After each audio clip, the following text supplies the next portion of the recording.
Yeah. Wake up, wake up, wake up. Water cooler talk sports.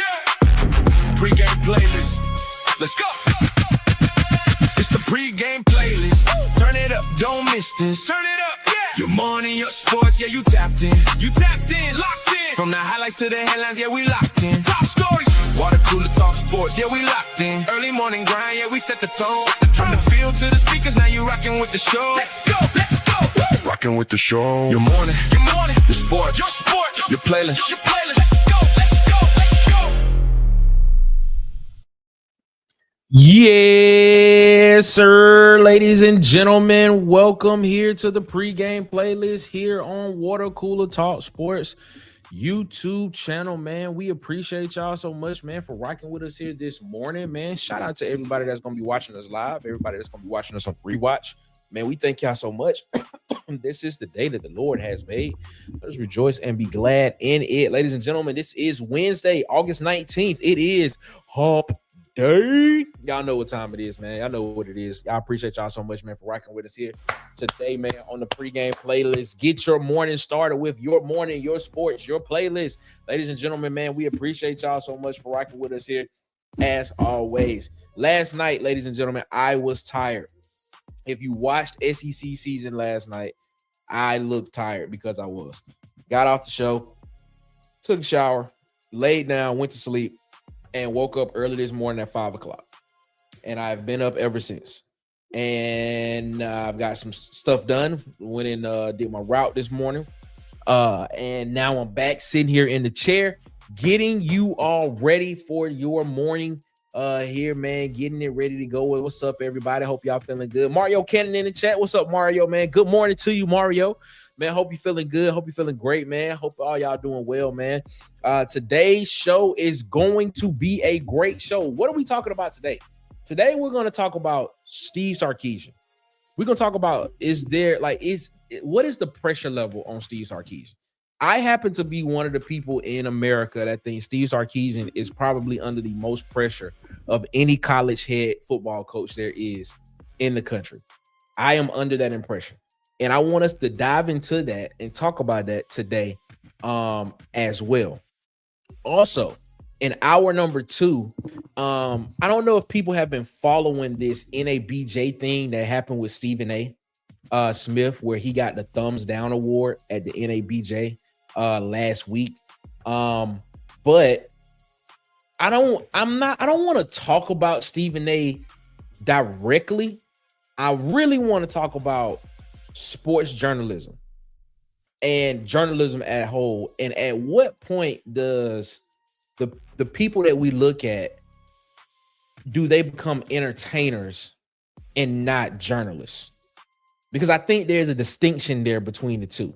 So we're going to use that NABJ thing as a reference and use Stephen A because honestly, the NABJ has been giving out that award since like 1989. And they've given it out to a lot of prominent organizations and a lot of prominent people. But it seems as if this particular one, this particular thumbs down award that they gave out to Stephen A. Smith hit a nerve with a lot of people. And I want to use that as a basis, but I don't want to talk about Stephen A. I want to talk about at what point in time does sports journalism be like the people that we look at as media personalities, at what point in time do they stop being journalists and they become entertainers? I think that'll be a great conversation that we'll have in hour number 2. Of course, man, we're gonna still talk about we're gonna give you the pregame post, the headlines you need to know across news, across sports, across culture, ladies and gentlemen. Also, man, we got some of the hottest music here on the coolest playlist in your ear. And we appreciate y'all so much for that. Slightly Evil Ortez is in the chat. What's up, my guy? He said Stephen A is neither. Whoa. Okay. All right. I hear what you're saying. I mean, we're going to talk about that in the second hour. I think that is going to be a very interesting conversation when we get to it, man. King Richard in the chat. Good morning, ladies and gentlemen. Hey, yo, ladies and gentlemen, King Richard is working hard to get you all that high school coverage that we're going to have coming up this year on Water Cooler Talk Sports YouTube channel and on watercoolertalksports.com. The website should be back up and ready to go by the first week of September when college football starts. So we should have that back up there, and we're gonna have King Richard with his his column on there every week. As well, letting us know what's happening in high school football, especially around the Central area and in the state of Alabama. So can't wait for that as well, man. So shout out to King Richard, man, for rocking with us, man. We trying to expand coverage around here at Water Cooler Talk Sports, man. So appreciate y'all so much. And then of course, man, we're gonna have a great time. We're gonna have a great time. We're gonna vibe this morning. We're gonna continue to have a good time. We just want to get your morning started, to make sure that you are having a great morning, that you get the opportunity to listen to us talk about some sports, whether you agree with it, whether you disagree with it. That's what we're here for. You know, that's what it is. Sports is very subjective to a lot of people. The only thing that is objective is is the stats and everything that we see in the stats and everything that is put on paper. Everything else of how you feel about a player and stuff like that, that's what we hear, man. That's what Water Cooler Talk Sports was built. That's what we built Water Cooler Talk Sport. We wanted people to come around here to be able to give their thoughts freely without any pushback or retribution. Now, we will push back on some stuff that we disagree with. We will disagree with it. And we may disagree with some stuff. But let me rephrase that. We built this so people can come around here and give their thoughts freely and have a friendly, cordial Discord. Now, sometimes it's not cordial, sometimes it's not, but it's still, we have a great time here. You know what it is, ladies and gentlemen. We appreciate y'all so much, man, for rocking with us here as always, man. So y'all know what time it is, man. We about to get this thing rocking and rolling, man. I don't know if any of the guys going to join us this morning. We'll see what happens there. But we definitely will be able to get this thing going, and we're gonna get some. We're gonna have some great conversations. We're gonna have some listen to some good music, and we're just gonna have a great morning. We're just gonna have a great morning here this morning, ladies and gentlemen, here on the pregame playlist here on Water Cooler Talk Sports YouTube channel. Y'all know what time it is, man. I'm trying to get my TV synced so I can still watch ESPN in the background.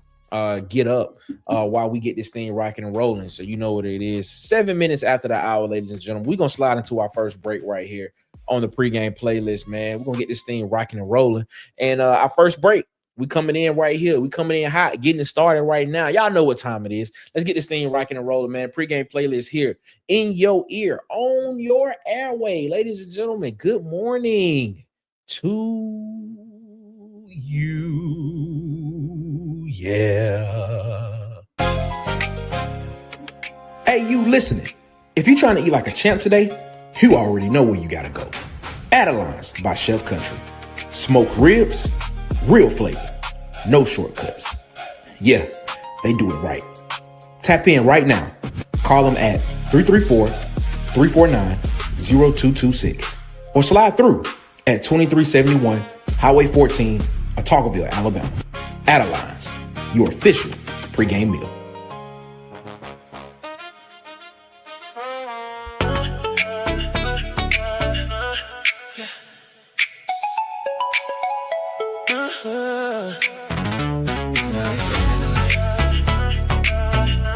We outside. Let's go. Phone on D&D, I ain't tryna hear excuses no more. You switched up on me, now you're posing like you're clueless. Had me in the house, then they're losing my mind. Now the crew outside and they saying it's my time. So I threw that black tee on with the chain hanging. Drip, fresh, fake, clean, in the city still banging. Windows down while we riding through the east side. Heartbreak hit hard, but tonight I'ma be alright. Couple shots in, now I'm loosening up. DJ play my song, got the whole spot jumping. Oh yeah, I was down bad for a minute, no lie. Now shawty looking at me from the other side. Tonight I'm on my ish. Back outside and I'm lit. Two-step hands up. Whole club vibing to this. Girl, keep pulling me close. Hold me close. Whisper slow in my ear, real slow. Said she wanna roll. Told her, baby, let's disappear. Tonight I'm on my ish.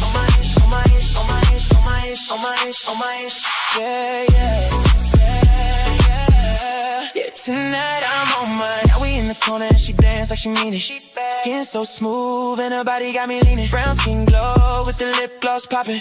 Every dude looking, but tonight she choosing. She said your ex must be crazy for real. I laugh back like, girl, you ain't even know the deal. One thing led to another real fast. Now we in the ride and she riding shotgun. City lights blur while the bass still knocking. Hands on her waist while she singing every line. Every line. So she usually this wild with somebody, but tonight got her feeling some type of way. Tonight I'm on my ish, on my ish, on my ish. Back outside and I'm lit. Two-step hands up, whole club vibing this. Girl keep pulling me close, hold me close, hold me close. Whisper slow in my ear, real slow. Said she wanna roll, so the baby let's disappear. Tonight I'm on my ish, on my ish, on my ish, on my ish, on my ish, on my ish, on my ish.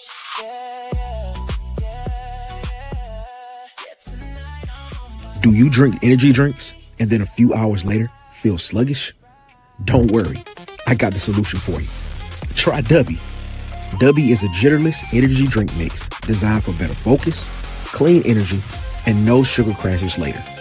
Whether you are working, watching Water Cooler Talk Sports Network, or locked in on game day, DUBBY helps keep you going. Visit the link on your screen right now and take advantage of the discount and level up your energy with DUBBY.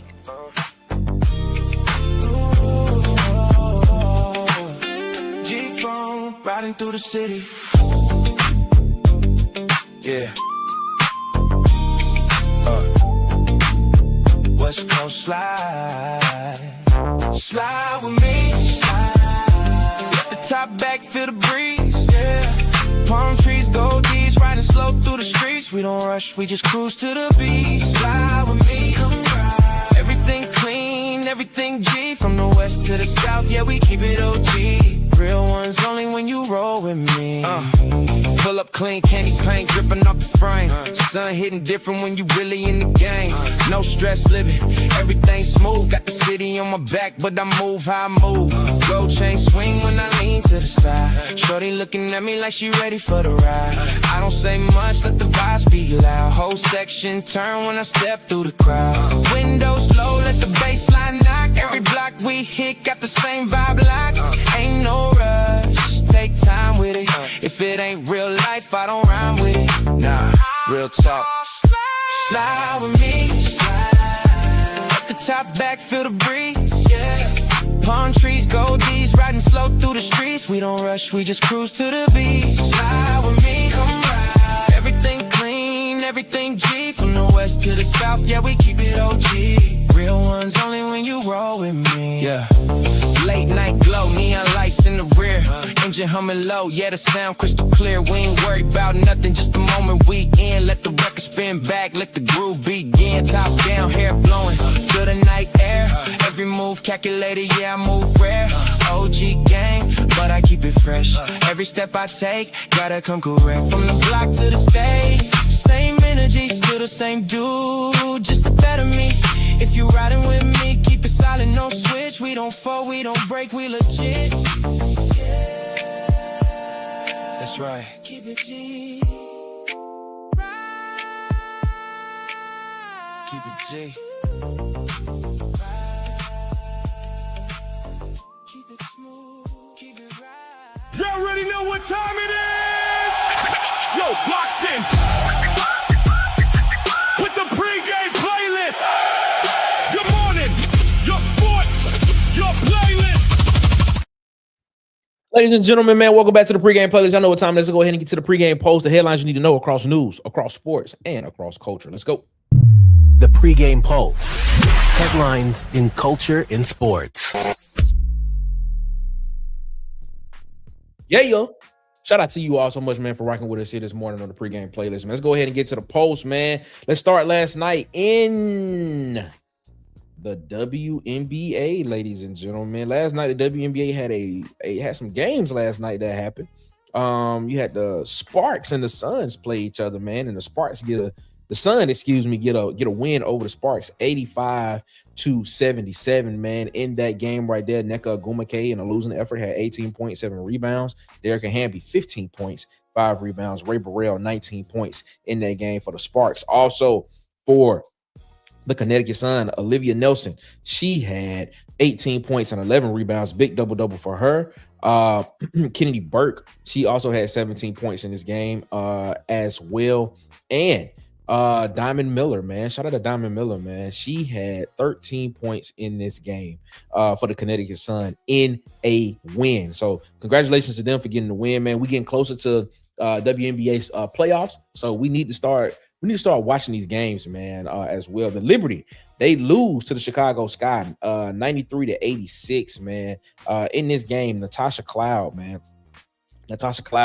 had 35 points in this game for the Sky, man, and 9 rebounds, man. Carmela Cardoso, 17 points, 12 rebounds in this game as well for the Sky, man. Breonna Stewart, 22 points in this game. Sabrina Ionescu, 18 points in this game as well, man, in a losing effort for the Liberty, man. The Liberty right now sit at 22-15 in the WNBA, still fighting to kind of move up in those rankings so they can get better seeding and positioning for the playoffs, man. The Dream get a win over the Aces. They get a nice win over the Aces. They beat the Aces 97-82 in this game as well. Looking at what the Atlanta Dream did, Angel Reese had 21 points in this game and 10 rebounds. Another double-double for her.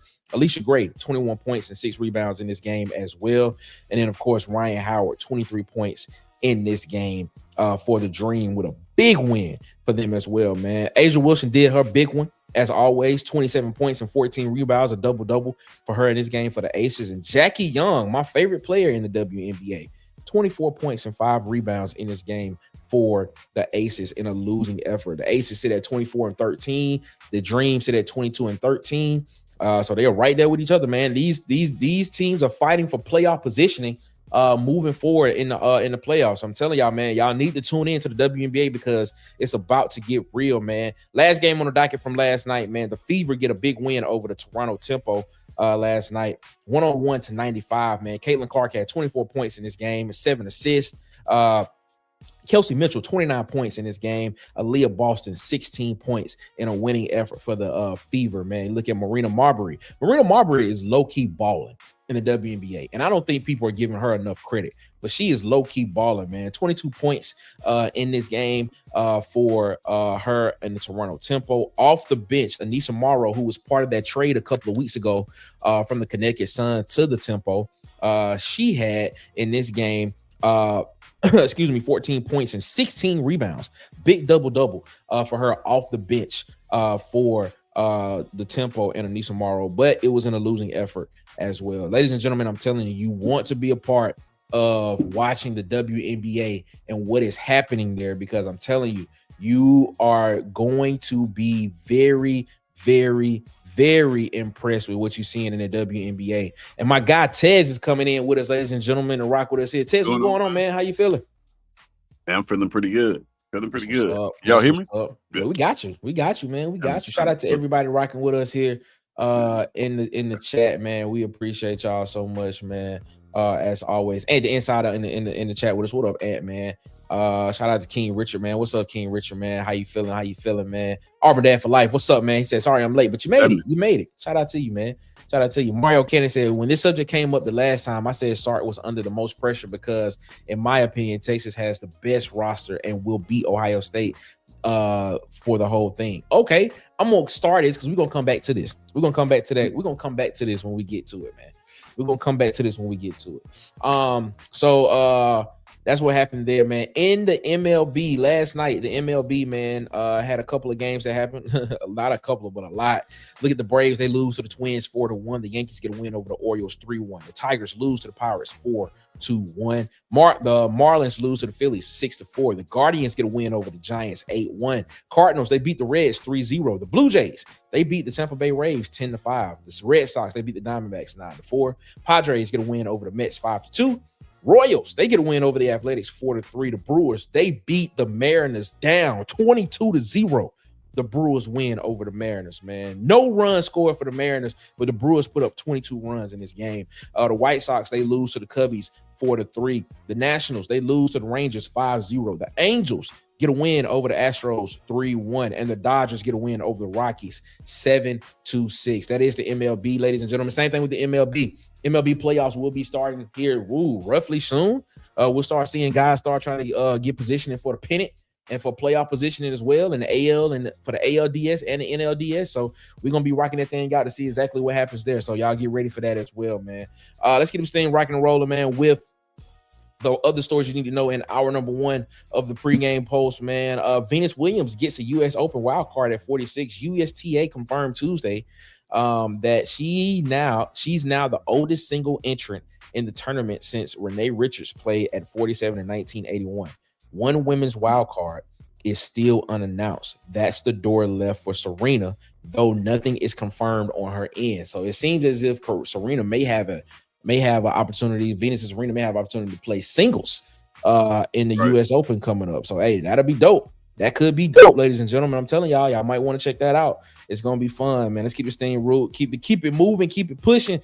Trevon Diggs, man, the brother of Stephon Diggs, man, had a workout with the Seahawks, man. Former Cowboys All-Pro. He led the NFL with 11 interceptions in 2021. Tried out for the Seahawks Tuesday. Per Scheffler from ESPN, comes right after Seattle's deal with Terrion Arnold, who's stuck on the commissioner's exempt list and can't practice yet.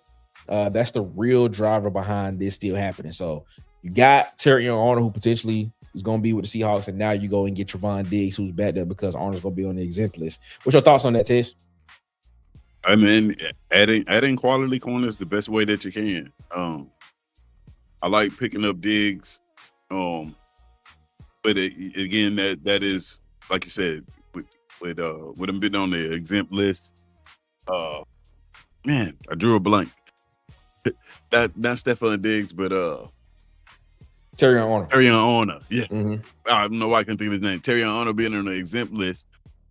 Steiner Diggs does give you, a corner in place of him if he doesn't play. But if he does get to play, then you have two corners, and potentially a nickel corner or whatever creative things that you can do with it. I'm not mad at it at all.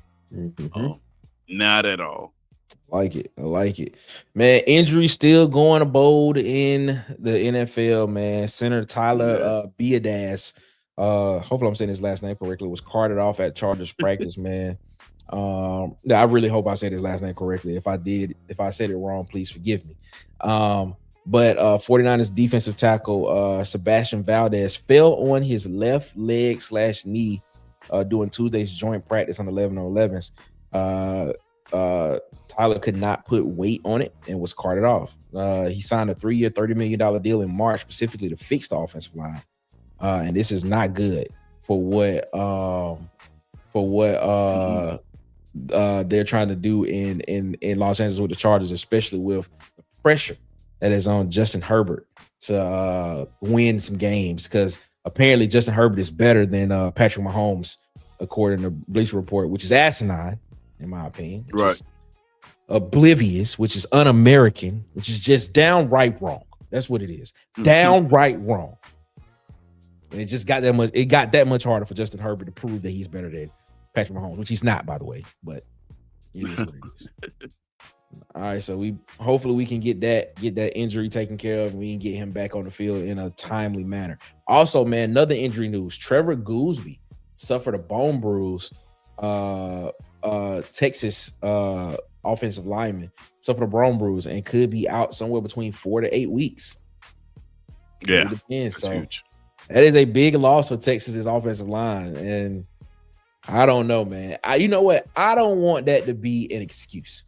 I don't want that to be an excuse. I want them to be at full strength. So when Texas get these L's, I don't want people saying anything about them potentially. That's the reason why it happened. But hey, it ain't gonna matter, man. Like, the one thing I know about mediocre football over the last 5 years that we've experienced being Auburn fans is it ain't gonna matter. Like, you make any excuse all you want to. If you win 5 games, you win 5 games. Nobody's gonna care why. Yes. Be a dish. Okay, be a dish. Appreciate that, Big Sarge, with the phonetic spelling. I appreciate that. Be a dish. Shout out to Tim and Tool Man Taylor in the chat. What's up, man? He said, Is that Water Cooler Talk Sports merch Nick got on? No, it's the same shirt we be wearing all the time. It's just the gray version. That's it. It's just the gray version. I got a black version, a gray version. I got a lot of black versions. I got like a couple of gray versions. So, you know, it is what it is. Justin Herbert being better than Patrick Mahomes is a false allegation. Yes, it is. It's a very false allegation. Go talk. We need to talk to Bleacher Report about that because that just didn't make no sense whatsoever. I didn't get that one. Fernando Mendoza, he's getting first team reps as he impresses in the joint practice with the Texans, man. Former number overall pick for the Raiders, got extended run with the ones for the first time in camp Tuesday against Houston's starting defense. Kirk Cousins remains the week 1 favorite, but both QBs threw pick sixes in the joint practice. I don't know, man. Fernando Mendoza, should he start? Should they just go ahead and just give the ball to Fernando Mendoza and be like, Fernando, we know that you potentially are going to be the face of this franchise. Let's see what you can do. Let's just throw you to the fire right now. That's a great question. I don't know about starting him just right out of the gate. I think he'll end up starting before the season's over with for sure. And I think he'll play. He'll probably start a significant amount of games. If push come to shove, yeah, why not? I mean, first round, first pick, Heisman Trophy winner, national champion, makes plays when plays need to be made. I wouldn't be mad if they went that route. I mean, it is the Las Vegas Raiders, and it's not like they were getting outstanding quarterback play, which is why they had the first pick in the draft. Very true. Yeah, why not, man? I don't see no reason why not. In my opinion, you have nothing to lose. Have nothing to lose. I'm with you on that. Nothing to lose. You're right. You're correct. Ladies and gentlemen, that is the pregame post for hour number 1 here on the pregame playlist, man. We're going to slide out and take a break right here. When we come back, we're going to get into the conversation. As Mr. Mario Cannon alluded to, we talked about this ad nauseum about was Texas the team that had the most pressure on them going into this 2026 season. Now, the question that we're asking today is, if Texas is the team that has the most pressure on them going into the season, does that mean Steve Sarkisian is the coach with the most pressure going into this offseason? I mean, going into this 2026 season. The two they don't correlate all the way sometimes, but we definitely are going to we're definitely going to discuss this when we come back, ladies and gentlemen. This is the pregame playlist here on Water Cooler Talk Sports YouTube channel, man. Let's slide into this break 28 minutes after that right here. In your morning commute, wherever you are, man. And we're going to keep this thing rocking and rolling, man. It's just a pregame playlist, ladies and gentlemen. Good morning to you. Yeah. One call, that's all.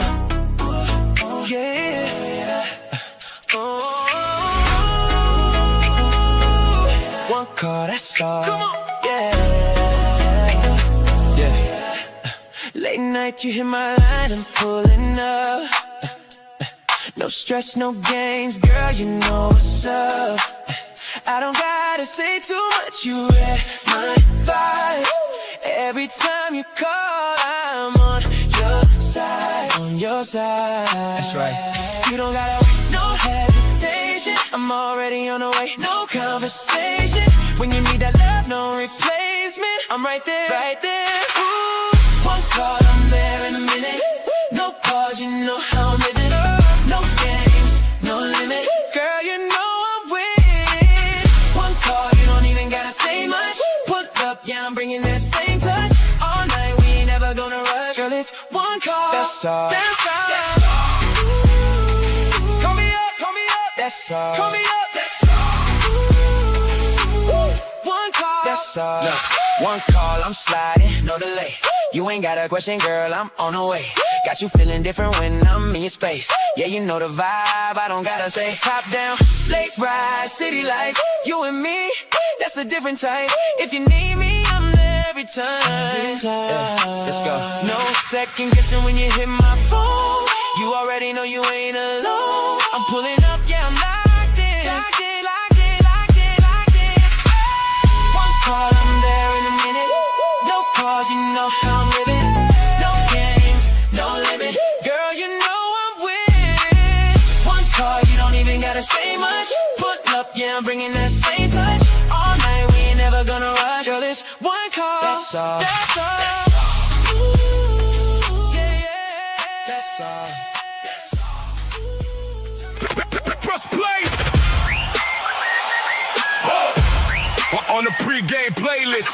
your morning, your sports, your playlist.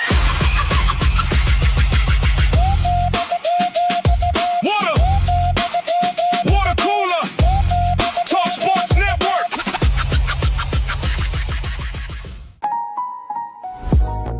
Everybody wants to look like a star when they step out, including you. That's why Hollywood Media got you covered. From clean portraits, corporate events, and even athletic events, they capture it all. These ain't just pictures. This is your moment. Follow now on TikTok, Instagram, and YouTube at Hollywood_media. And follow on Facebook at Hollywood Media with 2 A's. Hollywood Media. Feel like the star you are. You're now listening to the Pregame playlist on the Water Cooler Sports Network.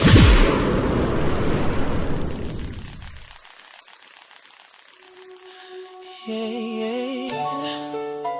Oh, yeah. I ain't even trying to do too much tonight. But she walked in, changed everything. She da-da-da-da-da. Oh, yeah. Oh, yeah. She the one. She the one. She walked in the room, yeah, the lights got dim. Every head turned when they noticed her. Brown skin glow with a smile so bright, got me locked in, I ain't focusing. I try to play it cool, but she caught my eye. Little black dress, yeah, she shut it down. Soon as she stepped my way, I knew right then I ain't never seen one like you around. Now I'm caught up, yeah, I'm stuck on you. Ain't no question, girl, it's something about what you do. She the one, yeah, she the one. Oh, ain't nobody else make me feel like this. When she moves, when she touch, got me going, I swear I can't resist. No doubt, ain't never ever felt it like this before. If it's love, right now, then I'm all in, I ain't playing no more.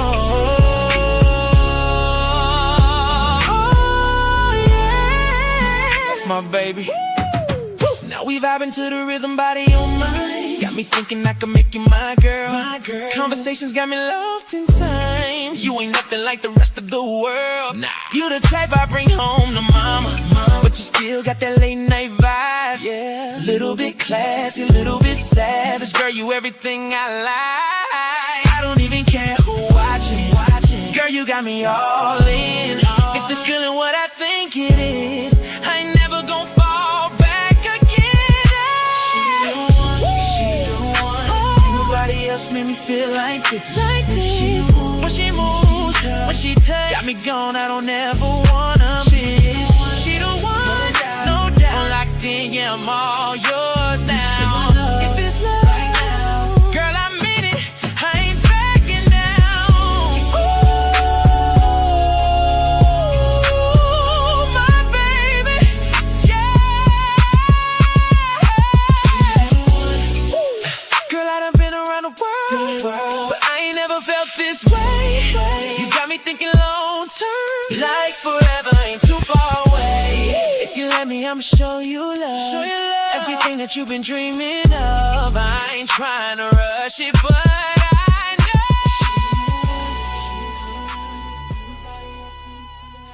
know. Ladies and gentlemen, man, welcome back to the pregame playlist here on Water Cooler Talk Sports YouTube channel, man. We appreciate y'all so much, man, for rocking with us, man. She the one. Have y'all found the one?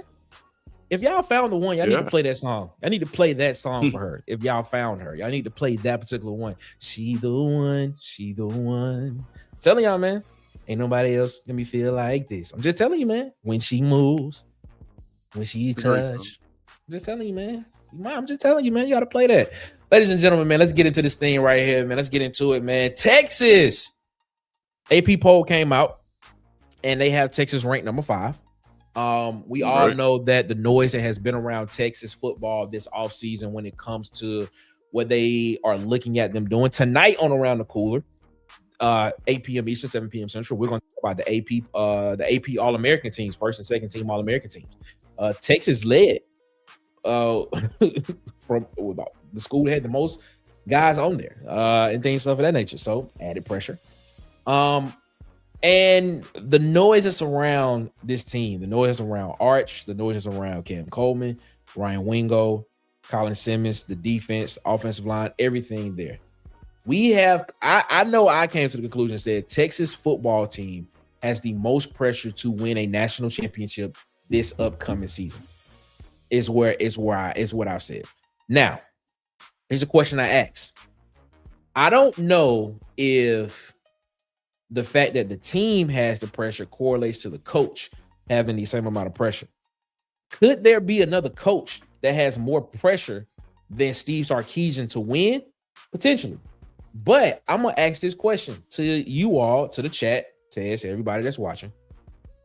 Is Steve Sarkisian the coach in college football? Is he the coach in college football with the most pressure to win this year? Thoughts, Tess? First of all, that's a great question. I don't think so. I don't think he's got the most pressure to win. I don't know if Steve Sarkisian. First of all, Steve Sarkisian is living his best life. He really is. He really is. Shout out to Steve Sarkisian. I salute you, Steve. Except for when you say some of the stupid things like he did earlier in the year. But man, I don't think he's on that. I think he's any coach that has gotten that Nick Saban seal of approval, they'll be okay. Like they'll be okay. We'll make excuses for him. They're never gonna have to face the music, except for one Lane Kiffin, because he's kind of, you know, he's personally making it rough on himself. But yeah, I believe that, you know, Steve's got that Nick Saban stamp of approval, and you know, I guess you could say pressure at Texas, because if he doesn't win, there will be some hot seat conversations come out, but he'll land on his feet even if they do let him. Right? He will, and he will be still respected as one of the greatest offensive minds, and you know, the public narrative around him won't be a failure. So I don't know if he has the most pressure. I don't know if he has more pressure than Lane Kiffin, honestly. I know that, you know, they're obviously not going to fire Kiffin after season one, but in terms of what Texas is, you got to look at what Texas is. That they've added talent, but in all honesty, they've been an 8-4 team for quite some time now, with the exception of the last couple of years. So, nah, man, I don't know if he has the most pressure. But again, it's an odd situation because who Steve Sarkisian is, and he's went through that Nick Saban camp. Yeah. Big Sark said Lane Kiffin is under the most pressure because he left a winning situation for the unknown. You know what? I'm not mad at that. You know, I get it. I understand that. I understand why people look at Lane Kiffin for potentially having the most pressure to win. But I asked the question, who has the most pressure to win this year? Does Lane Kiffin have that pressure to win right now at LSU? Does he have that pressure to win right now? Does Lane Kiffin, is the pressure, I asked the question, like, is Lane Kiffin under pressure to be like national championship or bust this season? Yeah. You know, you think so? Yeah. I mean, probably not from his employer, if that's what you mean, like his job. But the way he exited Ole Miss, yeah. People are looking at him like, Lane, you need to win something today. Like, you just had them at one game away from the national champion. We are paying you more money, more resources, more talent, everything, every box that you can check. It is perceived that there is more at LSU. So now you moved from Ole Miss and you took that team, which now all of a sudden everybody thinks is not talented. You took that group of guys almost to a national championship. Surely at LSU, with all these resources and in-state kids and talent, you can get these guys in the year 1 to a deep college playoff run. Sure. Yeah, but no, that's not the case. I don't think that's going to be the case.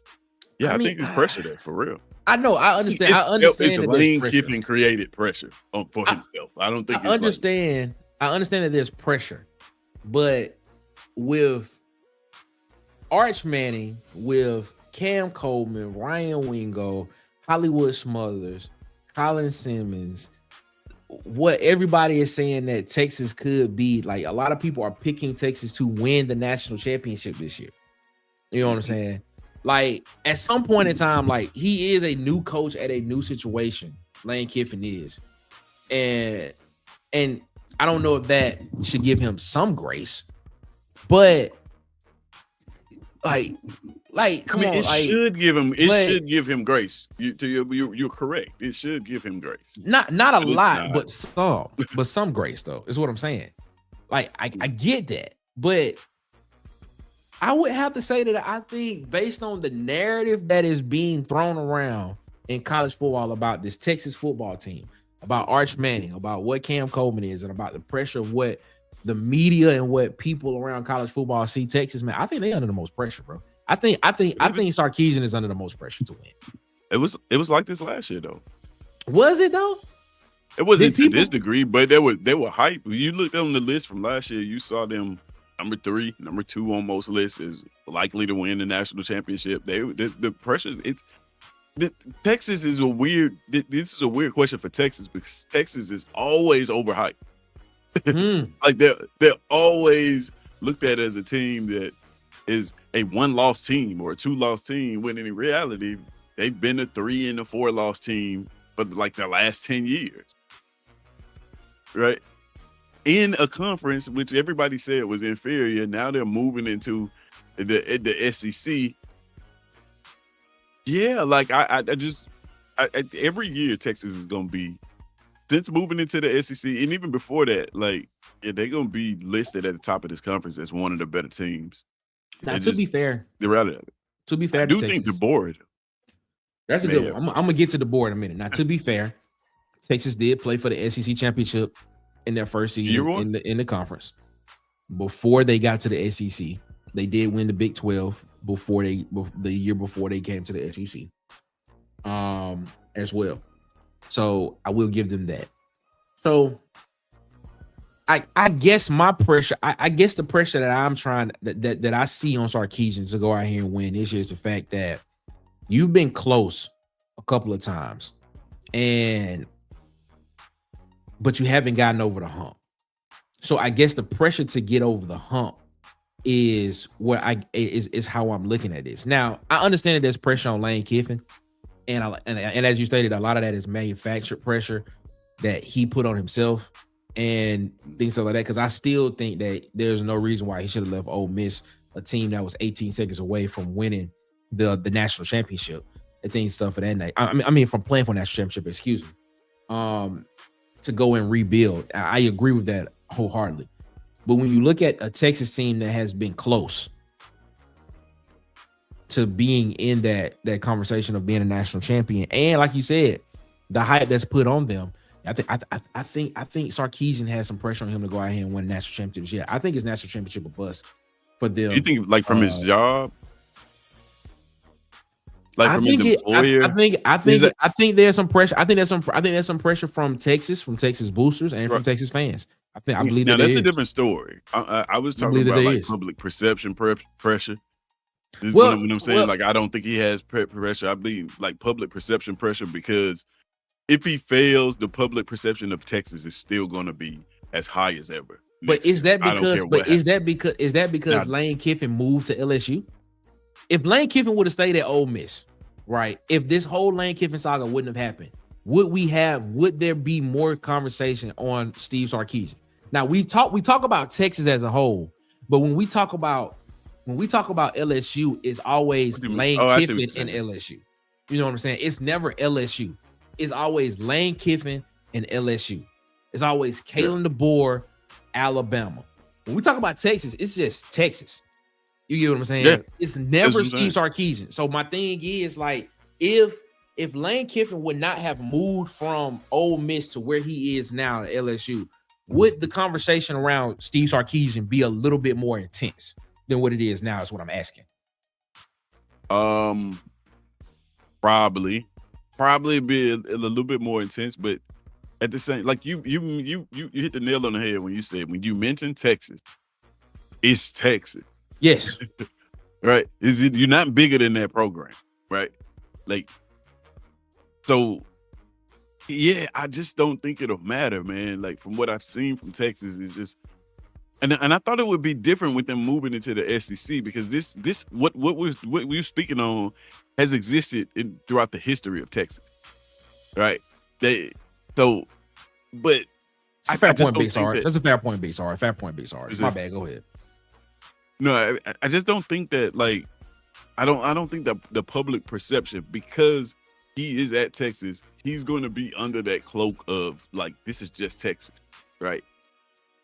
If he gets fired, they'll move on. If he doesn't get fired, you know what I mean, it'll still be hype next year. It's just like, then on top of that, you have a Manning, right? You get a Manning last year as your quarterback, one of the most publicized quarterbacks of all time.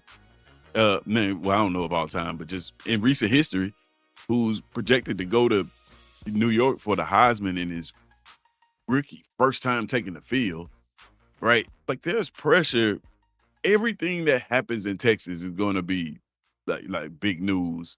Is going to add to that set of pressure. Now, if Lane didn't go to, that's an interesting dynamic, because if Lane does not go to Ole Miss, does the focus turn to, I think the focus probably turns more to Kalen DeBoer. Okay. It's a fair point. Because we saw them, more people would be talking about what Indiana did to Alabama versus. Yeah, okay, I get where you're coming from. I get where you're coming from. We'll be focused on the playoffs. Like, this is what I'm talking about. Texas is not a playoff team from last year. You're right.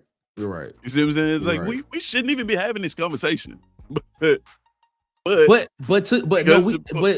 your point, Mario Cannon, he said this. He said Texas roster wasn't what it is now. They have an all-star team. Now he has everything in place. It's ship or bust. It's championship or bust. So that's why I get, like, when you talk about what everybody's perceiving this roster to be, like an all-star roster. Texas, and we like I said, we're gonna talk about this tonight on Around the Cooler. Texas has the most AP All-Americans than any other school. First or second team. I don't really believe in some of them cats. They're AP All-Americans, but some of them haven't shown it on the field. Like, you just because you get hyped and you get to put on these lists, that we look at what happened to Auburn last year. It was one of the most talented teams on paper that you would ever see, right? On paper, those guys were light up the scoreboard, great defense. You couldn't tell me last year that you could mess that up that bad. So, like, I'm not saying that the AP is getting it wrong, but I'm just saying, like, I think the hype is unwarranted. Like, what Mario Cannon is saying is, like, because the roster is what it is and they have everything in place, it's all perception. That the roster is what it is. We're thinking that the roster is what it is because we know the names and the talent and all of that. I'm not so sure that roster is what it is. We'll see. We'll see how that plays out. It's not. I'm not as high on that roster as a lot of other people. So we'll see. Jermaine Mills brought in a good name. He brought in a name that a lot of people aren't really talking about. Dan Lanning at Oregon. Where does Dan Lanning stand in this situation? Like, I think we had this. I said this yesterday. I said Oregon. When we talked about when the AP poll dropped, Oregon was number 3 in the AP poll. What has Oregon done to warrant them to be the number 3 team in the country going into the season? They look cool on the field. You know what I'm saying? So Jermaine, Jay Mims got a good point. That's a great point.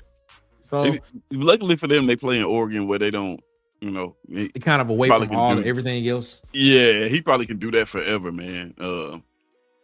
Yeah, you take Oregon and move them down here in that Southeast, and yeah, you better get it together or you'll be finding another job. Like he probably can do that out there forever. As long as Phil Knight like him, he's fine.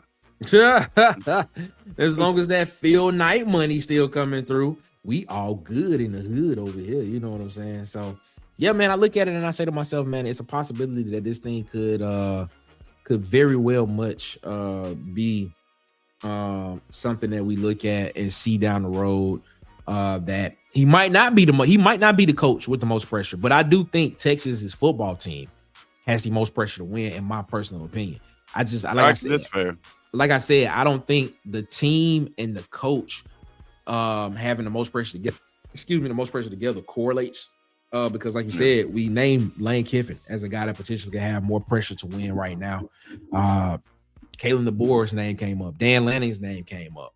You know, where's Kirby Smart on this list? Kirby Smart may have pressure to win as well. He hasn't won a playoff game since he won a national championship in 2022. I got a name for you. Okay. Deion Sanders. Deion Sanders at Colorado. Wow. That is a good one. That is a good one, man. That is a good one. That is a good one. That is something that I know we don't want to talk about it. I know that one. I know that one hurts a little bit.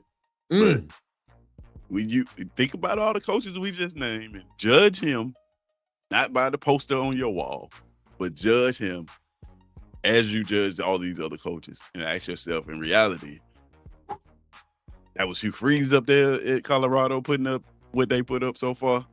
That was any of these coaches that we just don't like. That was Pete Golden. That's Pete Golden. That was Pete Golden, and did the exact same thing that Deion Sanders has done. I'm talking about Heisman winner and everything. The record-wise, this is what he put up in the Big 12. We'll be having conversations. Oh yeah, it definitely will be conversations. It's just the reality of it.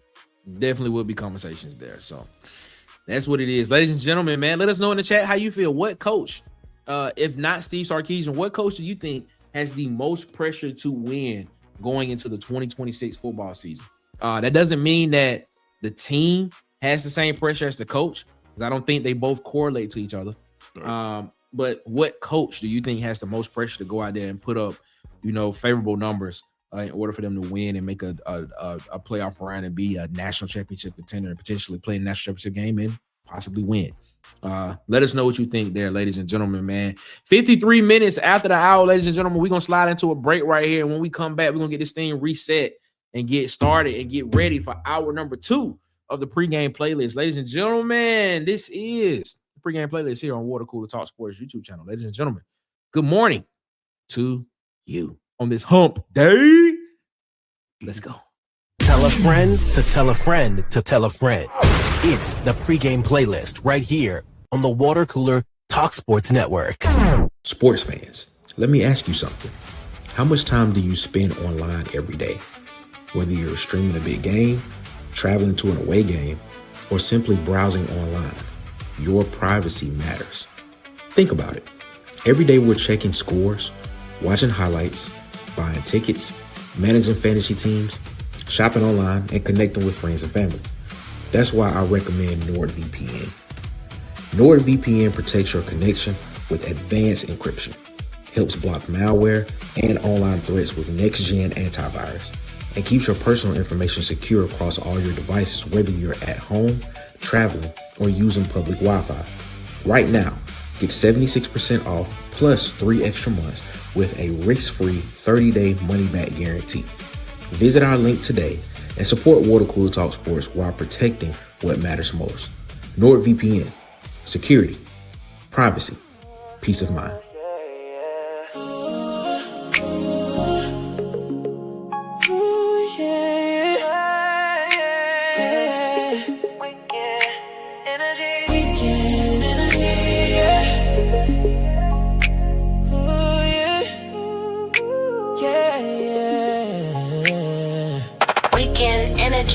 We don't talk about it Monday through Friday. Act like strangers in the daylight. But you in my line when the sun fades. Say you need that vibe, that late night. I know you got a life I can't step in, and I got one I can't explain. But every time the weekend pull up, we back right here in the same place. We play pros all week long, but we break rules when the lights low. Girl, you know what you want.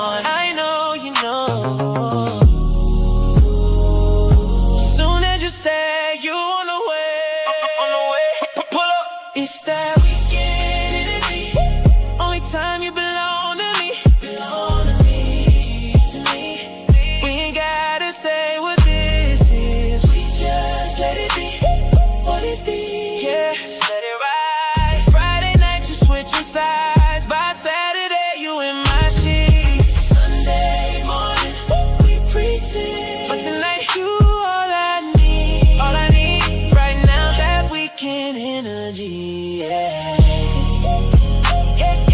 You bring it out of me. No pictures, no evidence. We keep it low, no witnesses. No, you say it's wrong, but you're leaning in. Girl, your body don't listen, don't listen. You say don't catch feelings, but you say that every time. And the way you hold me closer, say your heart already mine. We play roles all week long, but we break rules when the lights low. You be gone by sunrise, but right now you mine tonight. It's that energy. Only time you belong to me. We ain't gotta say what this is. Just let it be, what it be. Friday night we come alive. Saturday we lose control. Sunday we go separate ways, but you never let me go. Never let me go. Did you like that last song? I knew you would. Check out this next one. You'll like it too. Right here on the pregame playlist.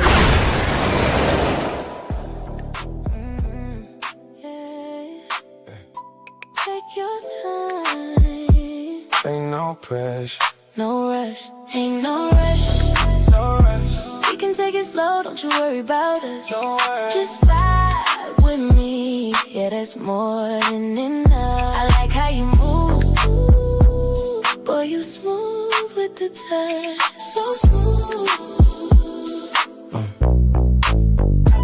Ain't no rush, No rush, we can let it flow, don't you try too much. don't try, Real ones move slow, feel the energy build up. build up. If it's meant to be, it'll align for us. You don't do the most, that's what caught my eye. You be moving low-key, let the loud pass by.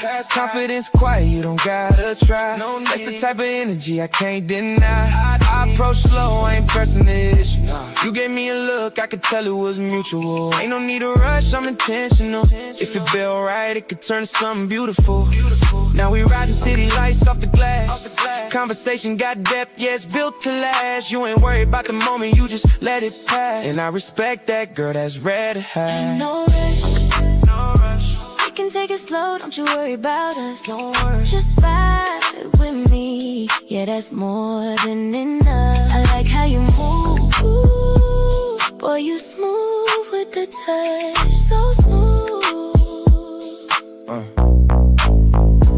Ain't no rush, No rush, we can let it flow, don't you try too much. don't try, Real ones move slow, feel the energy build up. build up. If it's meant to be, it'll align for us. You ain't chasing attention, you be chasing your goals. Got your own lane, you in full control. I can tell you been through it, still kept your soul. That's the type of woman that a real one holds. We ain't gotta label what it is right now. Let it grow naturally, we don't force the sound. If it's solid from the jump, it'll hold us down. And I'm cool with that, we could build from the ground. Feet on the dash while I steer through the night. Everything feel calm, yeah, the mood sit right. Ain't no pressure on you, I ain't here to hype. Just a real one, keeping everything light. Slow down, Slow down, don't speed up the vibe. don't rush. Good things Good thing, take time to align. take time, No rush, no rush. we let it ride. Let it ride. If it's real, If it's real. Press play. On the pregame playlist. Your morning, your sports, your playlist.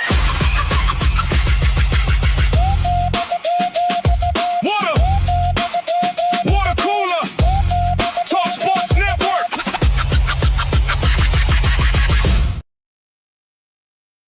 Ladies and gentlemen, y'all know what time it is. Let's go ahead and get this thing restarted, man, for hour number 2 of the pregame playlist. Y'all know what time it is. Hour number 2 starts right now. Let's go. Yeah. Wake up, wake up, wake up. Water Cooler Talk Sports.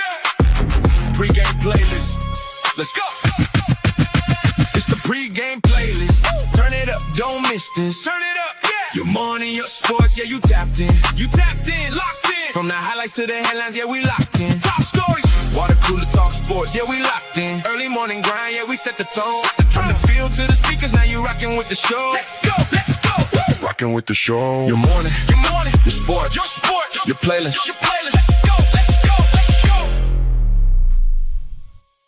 Good morning, ladies and gentlemen, man, and welcome to hour number 2 here at the pregame playlist here on Water Cooler Talk Sports YouTube channel, man. Shout out to you all so much for rocking with us here as well, man. Hour number 1 was a great hour. Tez, how you feeling, man? How you feeling?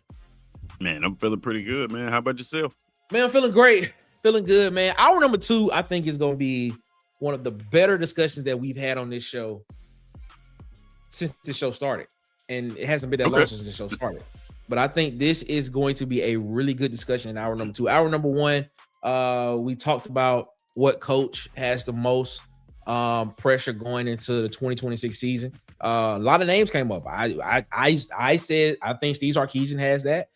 We had Deion Sanders' name come up. We had Kalen DeBoer's name come up.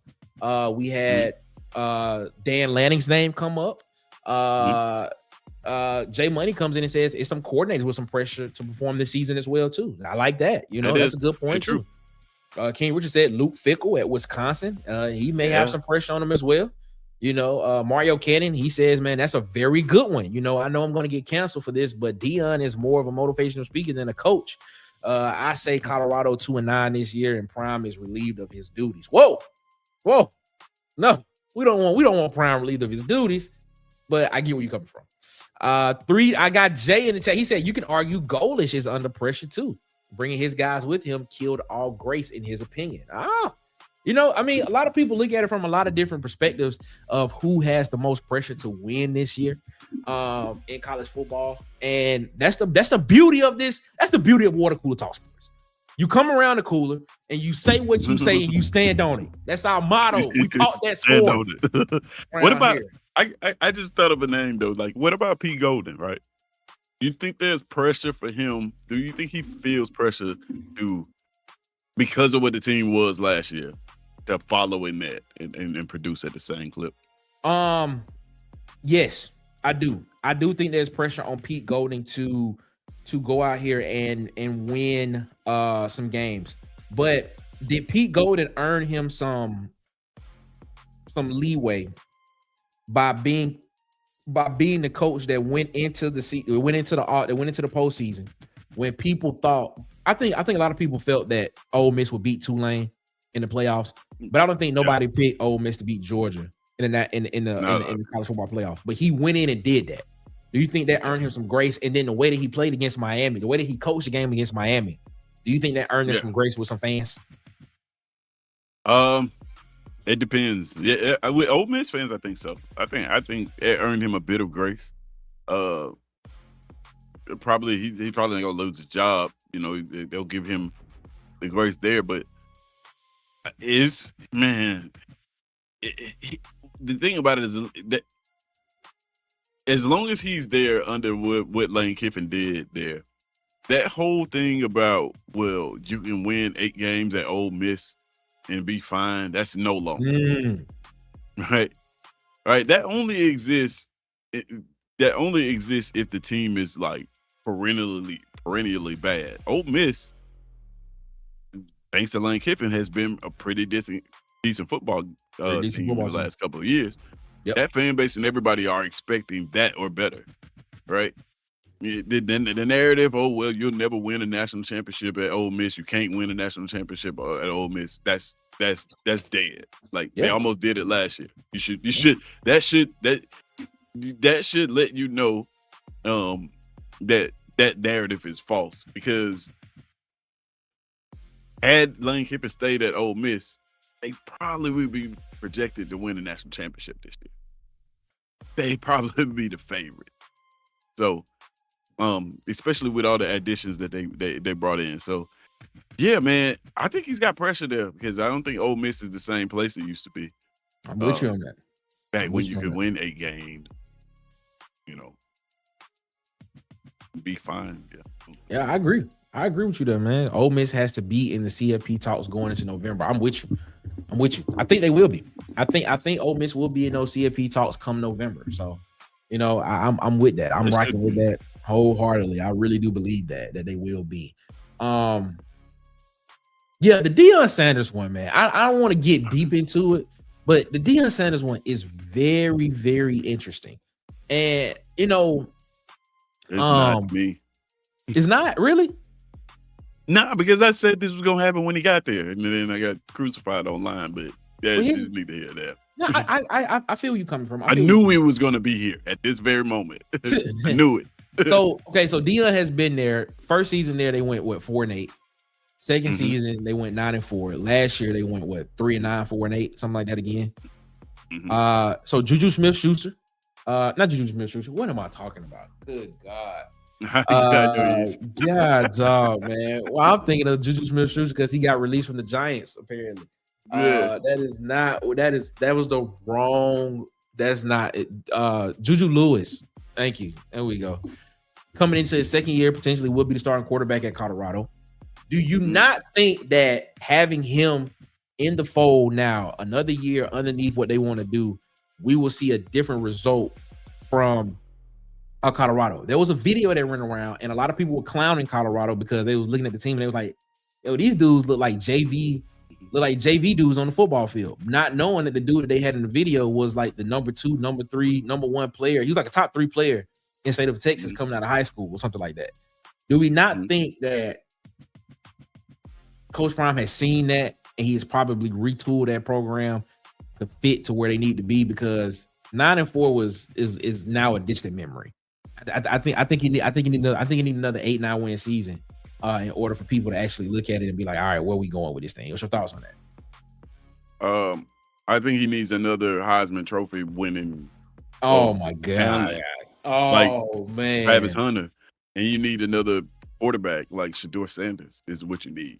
I don't think, is Juju Lewis that? Do you have a talent like a Travis Hunter that can come in and be the difference maker?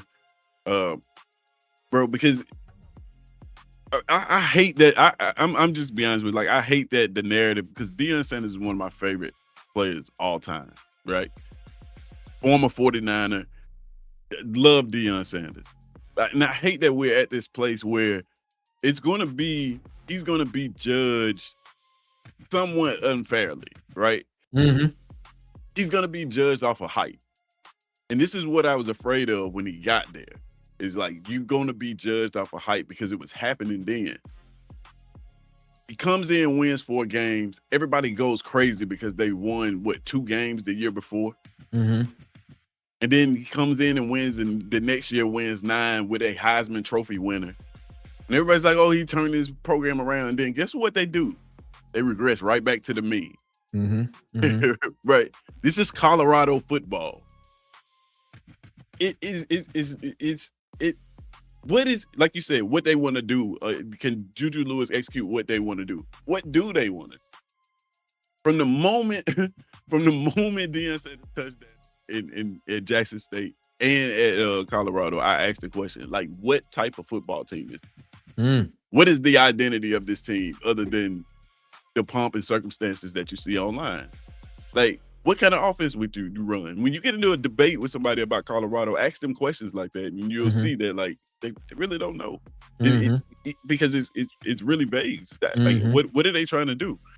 So I don't know, man. Like, I hate it for them, but the reality of it is, I don't think that they're going to perform any better than they've been performing in the next, the last couple of years, unless they get talent in there. Right? Unless they get these talented figures. They went from the worst year of the worst year of the Pac, winning 4 games. Well, actually, the best year was the last year of the Pac, because the Pac was they look really good. The Pac-12 looked really good like that year. They getting rid of this league. Yeah, that's what we said. I was like, yeah, come on, bro, what we doing? They win 4 games, and then they go to the Big 12 and win 9, and like, the entire fan base and everybody is just naive to the fact that, like, they played lesser competition. Like in that year, what was the difference? Yeah, they got better as a football team, but they also went to a conference that everybody said was inferior before that. Yeah, it's just it's so many factors that come into there, and then him being Deion and being like he's not going to stop hyping himself. true. He's not going to stop. The Deion. He's Deion Sanders. So it's just. I don't know. It's an unfortunate situation because I don't want this to end badly for him. And where people start looking at him as like, oh man, Deion Sanders just can't coach and this and that. But like, man, I don't see. I don't know. I have to see it. I have to see it on the field. Like maybe they can prove me wrong, but as of right now, man, I'm not hopeful. Well, we definitely will be watching because college football starts in less than 3 weeks, ladies and gentlemen. We definitely will be looking at it to see exactly what's going on and what is happening. Y'all know what time it is, man. Let's go ahead and get into the pregame post. Headlines you need to know across news, sports, and culture for hour number 2 of the pregame playlist. Let's go. The pregame pulse. Headlines in culture and sports. Yes, ladies and gentlemen, man, pregame post hour number 2. We're going to get through these as quickly as we possibly can, man, because we want to get into this conversation that I think is going to be a really good conversation coming up here in a matter of about 21 minutes.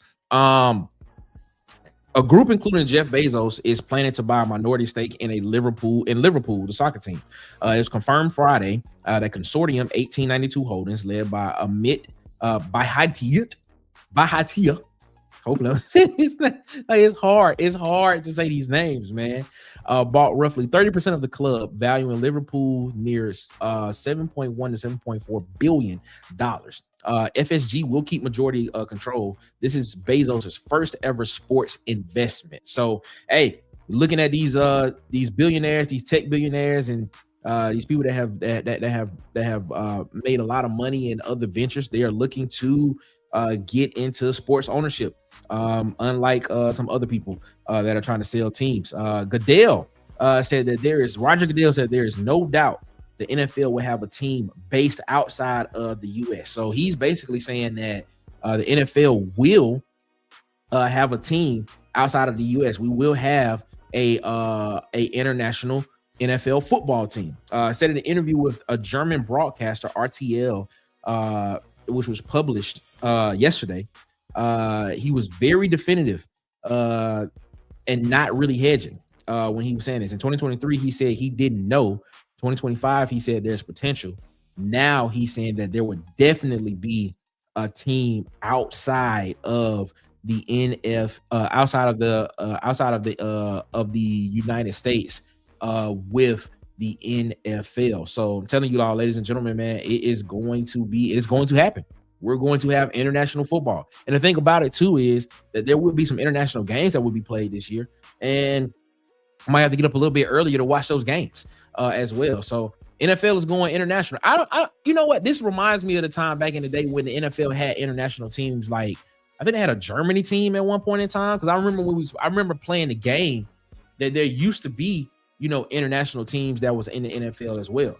So it is what it is. Big Sark says it's interesting that these billionaires are buying into sports teams to provide them a tax shelter and money laundering opportunities. You said a mouthful right there, Big Sark. That is a great analysis right there, Big Sark. I'm with you on that one. Running back Najee Harris, he's signing with the Giants and says he has a lot to prove. 1-year deal after a workout Monday, coming off of a torn Achilles that ended his 2025 season with the Chargers after just 3 games. Harbaugh estimates 2 to 3 weeks to get into game shape. This could be a good redemption for Najee Harris and what he has and what he potentially could do here in football. I mean, Najee Harris was a first round, second round draft pick when he was drafted. I think he had a season where he went 4 straight seasons when he was in Pittsburgh where he went over 1,000 yards rushing. So I like the narrative around Najee Harris and what he can do on the football field. I mean, it's there. It just feels as if we just haven't seen him do it, in recent seasons. But he's a running back, and we showed a graphic one time of the cliff of like the shortest timeline of who had the shortest timeline, what position in football has that shortest timeline, shortest shelf life, and running back was right there. So hey, we'll see what Najee Harris can do in New York with John Harbaugh up there as well. Kyle Shanahan dismisses the idea that Christian McCaffrey is sitting out for a new deal. He says that it's just tightness, that he just has a tightness in his lower extremities, not a hold in after Jamar Gibbs and Bijan Robinson got paid at the position. Shanahan even said Christian McCaffrey would have played in their joint practice or practice in their joint practice, which signals that it was a minor injury that it was having. I don't know, man. I don't know. Christian McCaffrey, is the only active player in football to have 1,000 rushing yards and 1,000 receiving yards in the same season. Definitely going to be a shoo-in for the Hall of Fame. I mean, Jamar Gibbs and Bijan Robinson did get paid this offseason. So does Christian McCaffrey look at this and say, look, hey, I'm one of the premier running backs in the game right now. Pay me like that. Even looking at those deals that Jamar Gibbs and Bijan Robinson got, shorter deals, but for more average money, and looking at it from that perspective. Yeah, I mean, it's a possibility that you could look at this thing and say that, that he could be holding out to potentially get some more money. But Kyle Shanahan says he's not. So we'll see exactly what happens there as well. Bucs quarterback Baker Mayfield said, we're going to shock a lot of people this season. He said this after Tuesday's practice. A double down when pressed by a reporter. He said, hell yeah, I am. Comes right after his own contract frustration and Vita Vea ongoing holdout. So I don't know, man. Apparently, Baker Mayfield looks at this team and says that it's a possibility that they're going to shock a lot of people, especially with Emeka Egbuka potentially being out for a period of time, Jalen McMillan being out for a period of time with both of them with injuries. So he says they're going to shock a lot of people. That's what Baker Mayfield says. He knows something that we don't, but we'll see right there as well. Big Sark said the Saudi government has invested heavily into professional sports. Yes, they have. Don't be surprised if they start doing it into college sports as well. And he said Christian McCaffrey is definitely holding out for a new contract. I believe he is too. And to round out this second hour of the pregame post, man, this ongoing Lakers saga with the selling of the team. Team sold for $12.5 billion after being bought for $10 billion back 14 months ago. Was sold to a group that was initiated by Bob Iger and the brother of Jared Kushner, Josh Kushner. And now at that particular point in time, the Buss Family Trust still had 17% of the shares, which would have still let Jeannie Buss be the governor of the Lakers. Because NBA rules state in order to be a governor or CEO or whatever the Lakers, you have to have at least 15% shares in the company. Well, the siblings have come together and stated that they want to sell their remaining stakes to Bob Iger's group. And Jeannie Buss's attorney came out and said that, hey, I'm against it. I'm abstaining from this, and that she's not a part. That she's not on board with it. Well, yesterday, the 5 Buss siblings in a united decision. The 5 Buss siblings, it's 6 of them, 5 of them in a united decision. Said that they are united in the decision to sell the Lakers, man. Jim, Johnny, Jane, Joey, and Jess Buss reaffirmed Tuesday they're selling the family's remaining 17.8% stake to the Iger Kushner Group at the $12.5 billion valuation. Jeannie Buss, the lone holdout and current governor, is fighting it legally, claiming a 2017 court order blocks any sale without her consent. So, hey, some contention and some dissension between the Buss family and within the Buss family siblings. So I don't know exactly how this is going to play out moving forward, but I tell you this much, we would definitely be here to see exactly what happens, because a lot is going on right here, ladies and gentlemen. Here, man. That is the pregame post for hour number 2 here on the pregame playlist. Ladies and gentlemen, we appreciate you so much, man, for rocking with us. Y'all know what time it is. Let's go ahead and let's get into Flag on the Play, ladies and gentlemen. Flag on the Play for today, Hump Day, Wednesday, August 19th, is going to go to a young man in the state of Louisiana. We're going to the state of Louisiana, ladies and gentlemen. And, you know what? Let me just read my flag on the play for today. Flag on the play. We're going to the state of Louisiana. Now, listen. I've heard of running from your problems, but I ain't never heard of running from the police into a Louisiana swamp. Yes, a swamp, ladies and gentlemen.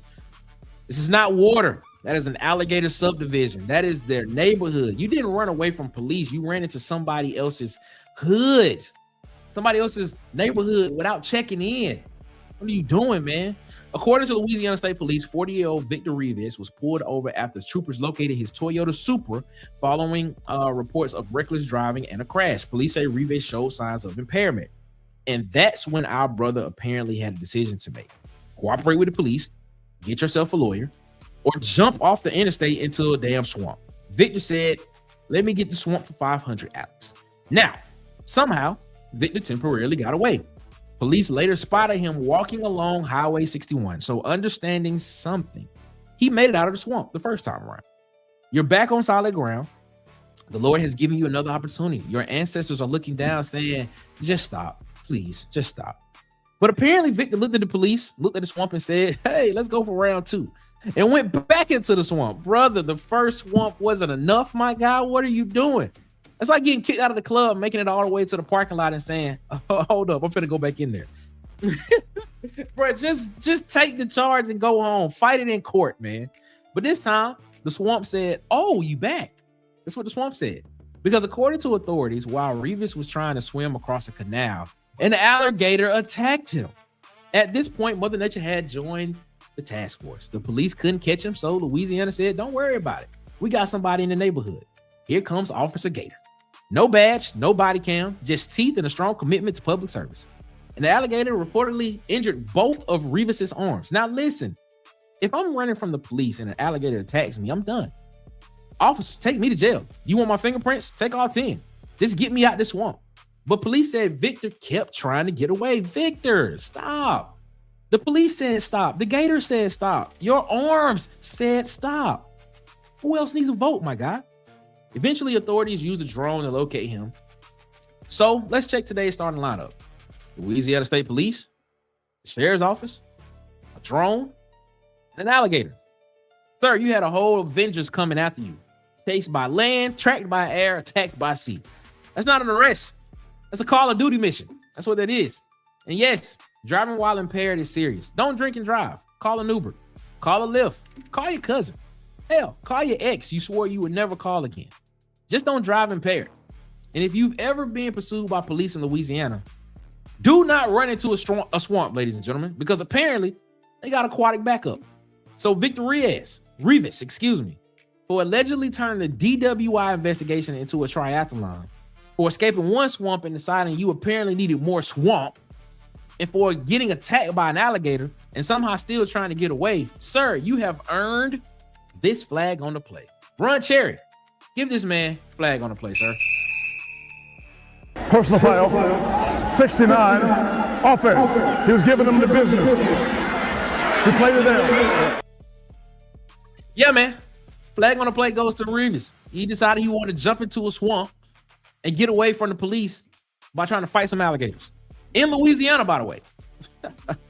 Man, people don't think sometimes, bro. Just deal with it in court. DWI, you probably would have got a citation. They probably would have cited you for it. It probably would have took you to jail. You probably would have had to go to the tank, sleep it off for 24 hours. And you would have been out. Paid the fine, would have been out, man. Could have got it off your record. Now you got 2 messed up arms and a story that is going to be on the news forever. Ladies and gentlemen, that is flag on the play for Wednesday, August 19th, hump day, here on Water Cooler Talk Sports YouTube channel, the pregame playlist, man. We're going to slide out right here. When we come back, ladies and gentlemen, we're going to get into a very nuanced conversation about sports journalism and at what point in time do they become entertainers. Yes, he's definitely trying to be the modern day Tarzan. That's exactly what he was trying to do. So, telling you.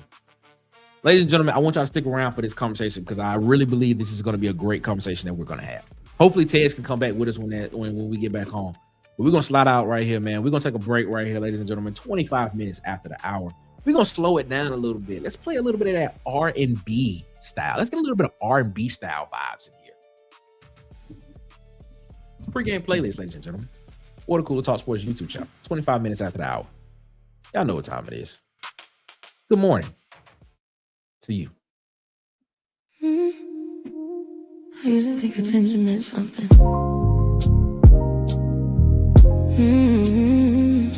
Like if you stayed, it meant I was enough. Yeah. But staying ain't the same as choosing. And I had to learn that the hard way. Late night phone light, name on my screen. Say you miss me, but you never mean.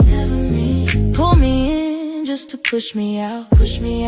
Got me loving you in pieces now. I gave you time I can't get back. You gave me words I thought were fact. I believe that. Now I'm sitting here replaying us. Like it's something I should trust. Should I trust? And I knew better. Yeah, I knew better. But it only got a way of changing weather. Turn a storm into something you call love. When it's really not enough. You gave me soft lies, wrapped in your touch, yeah. Said all the right things, but it wasn't much, wasn't enough. I kept believing every word you said. I believed you while you were halfway in my bed. Soft lies, I made them feel like true. Now I'm stuck on unlearning you. Yeah, it hurt, but now I see. Hard truths look better on me. Yeah. No more lies, I see it now. Yeah. You knew exactly what to say. Knew how to make me wanna stay. Had me thinking I was different, but I was just convenient. I ain't mad, I just see it clear now. You were never really here, just to have it I called love. Now I finally had enough. Yeah. I was hoping you would prove me wrong, but I was right here all along. Funny how the truth don't feel good. Till you leave what you thought you should. You gave me soft lies, wrapped in your touch, yeah. Said all the right things, but it wasn't much, wasn't enough. I kept believing every word you said. You want a solution to protect your family in a moment of crisis. Freddie Metro provides those solutions to protect your family and build real wealth. Serving Alabama and Georgia with trusted advice you can count on. Call him today at 678-870-4001. Freddie Metro, protecting families, building legacies. Why be anywhere in the world when you could be here with us? This is the pregame playlist on the Water Cooler Talk Sports Network.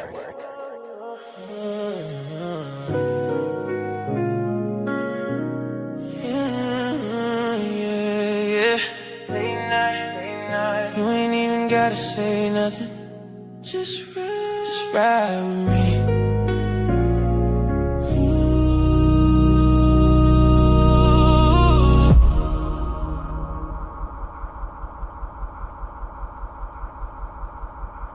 You got your arms folded looking out the window.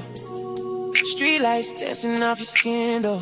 Both tired of fighting over little things, but neither one of us ready to let go. And I know I said some things I shouldn't say. My bad. Pride get involved and emotions change. Now we riding through the city in silence, trying to find our way back before we break. And I hate when we go cold like this. Girl, your energy don't feel like this. Usually you reach over and hold my hand. Now you just sitting there distant, but I still pulled up, still came by. Cause loving you ain't something I can just turn off tonight. Turn off tonight. You ain't gotta say too much tonight. Just slide over to the passenger side. City lights reflecting in your eyes. We've been distant, girl, let's take a ride. No destination, just you and I. Woo! Windows crack while the night goes by. And if love's still living somewhere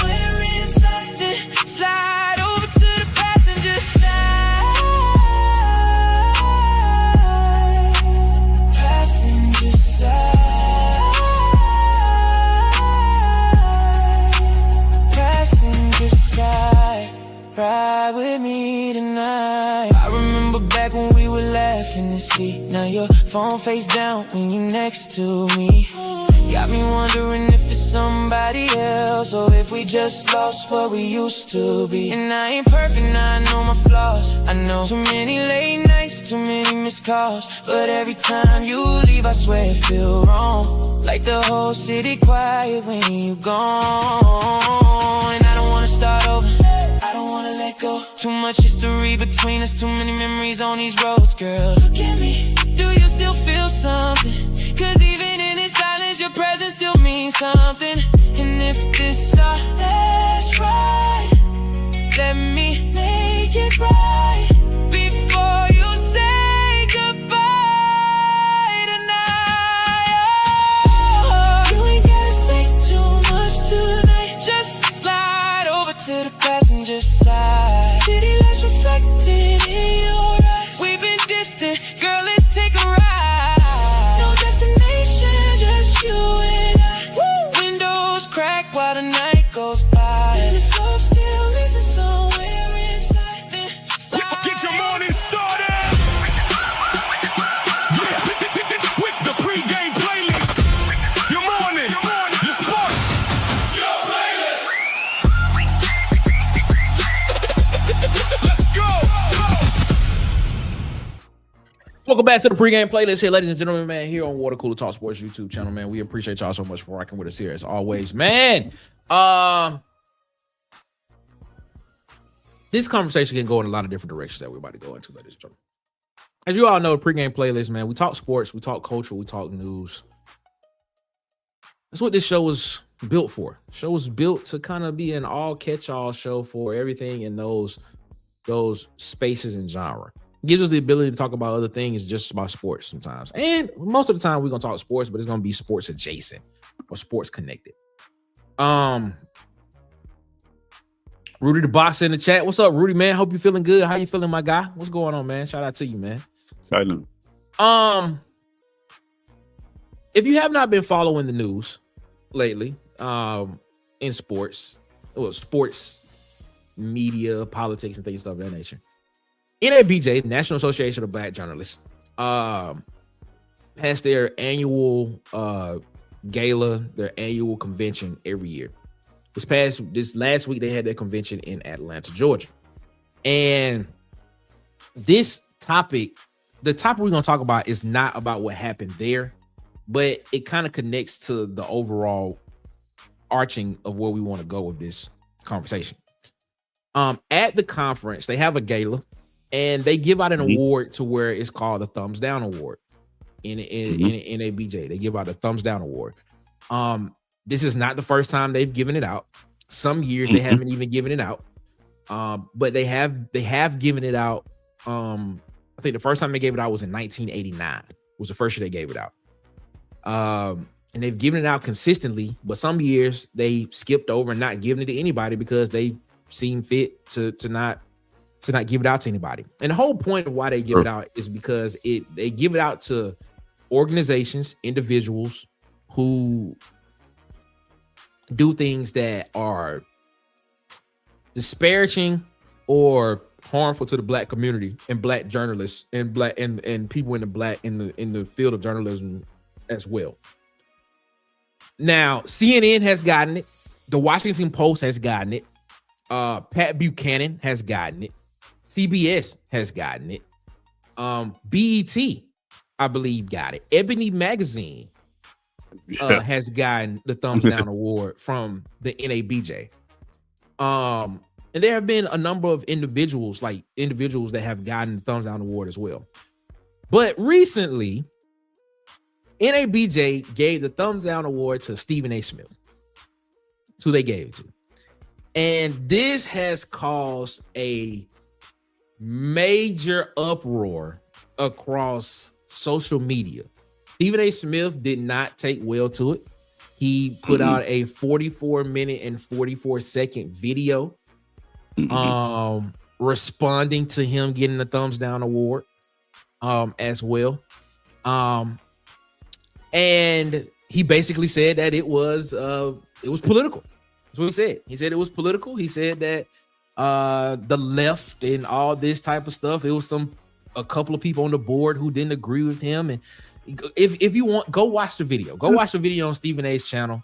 It's 44 minutes and 44 seconds long, and you will hear it, and you will hear his actual response. Now, why was Stephen A. Smith given the award? This is directly from NABJ. He was given the award for a recurring public pattern of disparaging commentary directed at prominent Black women across politics, sports, and media. It's where he was given the award to. That's what he said. NABJ president Erin Haynes also spoke at the gala, and she gave her thoughts on why the thumbs down award is in place and why it's given to certain people it is.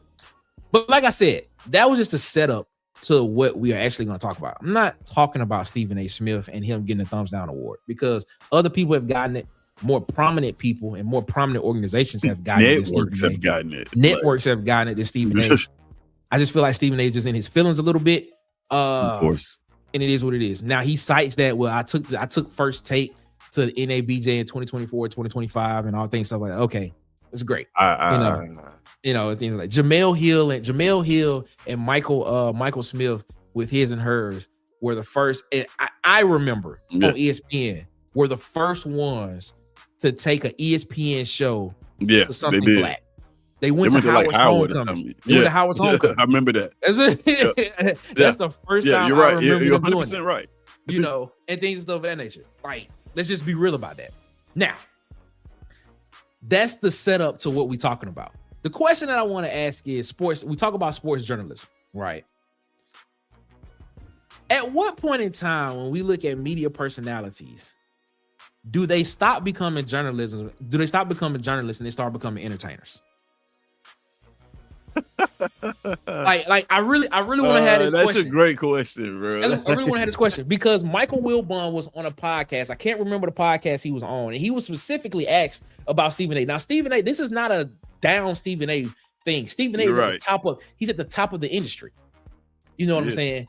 Stephen A. is at the top of the industry in media personality. So because you're at the top, you're gonna get the comparison. And people are going to look at you and be like, well, this is what everybody's striving to get to, and things, stuff of that nature. This is what people are saying it, and things and stuff like that, right? He's at the top. You know, everybody's at the top. Everybody's gunning to be at the top. So this is not about Stephen A. and trying to down Stephen A. This is literally at what point in time does a person stop being a journalist and start becoming an entertainer? Michael Wilbon was on a podcast, and he said that he was asked directly about Stephen A. Smith. And his words were, yeah, Stephen A's not a journalist anymore. That was literally the words that Michael Wilbon said. A lot of people call Michael Wilbon the godfather of sports journalism. That's what they call him. He literally said that he said Stephen A is no longer a journalist. So I asked the question, at what point in time, like, people can look at us, Tez, like, and it's, to be honest with you, it's weird. Like, now that we do this, like, we do this and we put out the program that we put out and the content that we put out, like, people look at us as like, because people have said it to, you know, I'd be like, really? Like, bro, we just fans just talking sports. Like, this is what we'd be doing if we weren't even. It's surreal. You know, it's weird. You know, it's really weird to be like looked at like that. I don't consider myself nowhere on the level of Stephen A. or anybody like that. Nothing on that level. Even some of the people in this podcast, in this space that we're in right now, I don't even think we're on that level. When you look at our numbers, when you look at everything like that, I don't think we have that type of reach yet to get there. Maybe one day we will. But I asked the question, at what point in time do we stop looking at these people and stop saying that they're journalists and start looking at them as entertainers? That's what they are. Or at what point, where's the demarcation point to where they become entertainers and they're no longer journalists? Well, what's your thoughts? Well, I think the answer to this question is simple. Well, not simple, but for me, it's you are what you repeatedly do, right? Okay. The things that you do, not what you say, right? Because a lot of people talk a big game. A lot of people talk. I'm this, I'm that. I did this, I did that. But what you do, the things that you do, the actions that you take repeatedly are who you are. That's what shapes you. That's what shapes your perception and everything about you. Is You are what you repeatedly do. When you stop doing the task of journalism at a repeated basis and you start to do entertainment as Stephen A has done, then I think that's when it happens. I don't know if there's a specific number that you can point to, but when you actively, when you stop being, when you stop being a journalist every day and you start entertaining people every day, then you become an entertainer. It's probably how I would frame that. I mean, okay, looking at it, right? Journalism, there's a specific science to like journalism. And, you know, when you talk to people who went to journalism school and people that actually, you know, that did that thing, you know, where they wrote, you know, fact check, you know, get more facts and things, stuff of that nature. That started like that, you know. Yeah, of course. Yeah, I'm with you. I get what you're saying. Like, yeah, you started that way. But now with the way that media, content, and how a lot of stuff is consumed now, like it almost is like just because that's what you were at the beginning of your career, it's almost like that's what people still attach to you when you get into this space of where we are now. Because I'm gonna be honest with you. That's a great question. I don't think anything that we have seen from Stephen A. Smith, from Don Lemon, from Pat McAfee, from any of those people, would be considered journalism. I don't think, like, Nick Saban is not a journalist, but Nick Saban is looked at as one of the people that you can go to and get facts about something because he's on one of the nationally syndicated shows that has to do with college football, College Game Day. Kurt Herbstreit is not a journalist. He's Nick Saban is also not a coach anymore. You know what I'm saying? Right. And that's the thing about Stephen A. You're not a journalist, but like Michael Wilbon said, anymore. So that's a conversation that I wanted to talk. I don't know. Tell me what you think about this, because there are certain titles that carry along with you. I think people carry titles when it makes them feel esteemed, right? Here's what I mean by that. I'm gonna give you an example. I used to paint houses. Mm-hmm. I wouldn't dare call myself a painter. Not actively paint houses is not how I want to be seen as a painter. Nothing about me that wants to be looked at as a painter, right? If today I stopped taking pictures and never take another a picture again, I would still consider myself a photographer, because that's a label that I want to accept, right? We do it with coaches, right? And there's no knock to any coaches or anything like that. Please don't get offended by this, but like there are coaches who haven't coached in years that we still call coach. Title comes along with you because it's esteemed. Journalist. If I was a journalist, if I was at once considered a journalist, that's an esteemed title. I would want to carry that with me for the rest of my life, even after I've done doing the work of it. Right? It is that like what's going on here when you say like when does that stop? Like, when do you stop being a journalist? Are you speaking on just like in general, or just like how the public perceives you? When do we stop looking at these guys as that's it. When do we stop looking at these guys as journalists? Because let's just be real. ESPN is putting out programming to entertain us. Yeah. First Take is entertainment. Like they are reacting to something that happened in the sports world. They didn't break the news. They didn't do any type of investigative journalism. They didn't go and try to find the sources behind it. They did none of that. They are literally reacting to something that a journalist on a beat wrote or said, or asked a question to a player at a press conference, or something that happened in a game. You know, that's what they're doing. So when we like, at what point in time do we actually start we actually start looking at that and saying like, yo, like it's not even a blurred line, bro. You're not a journalist. You're here for entertainment. You're a personality, is what you are. So let me ask you this: would it be when journalistic integrity leaves? Okay, how would you define journalistic integrity? Because that is a different definition for a lot of different people.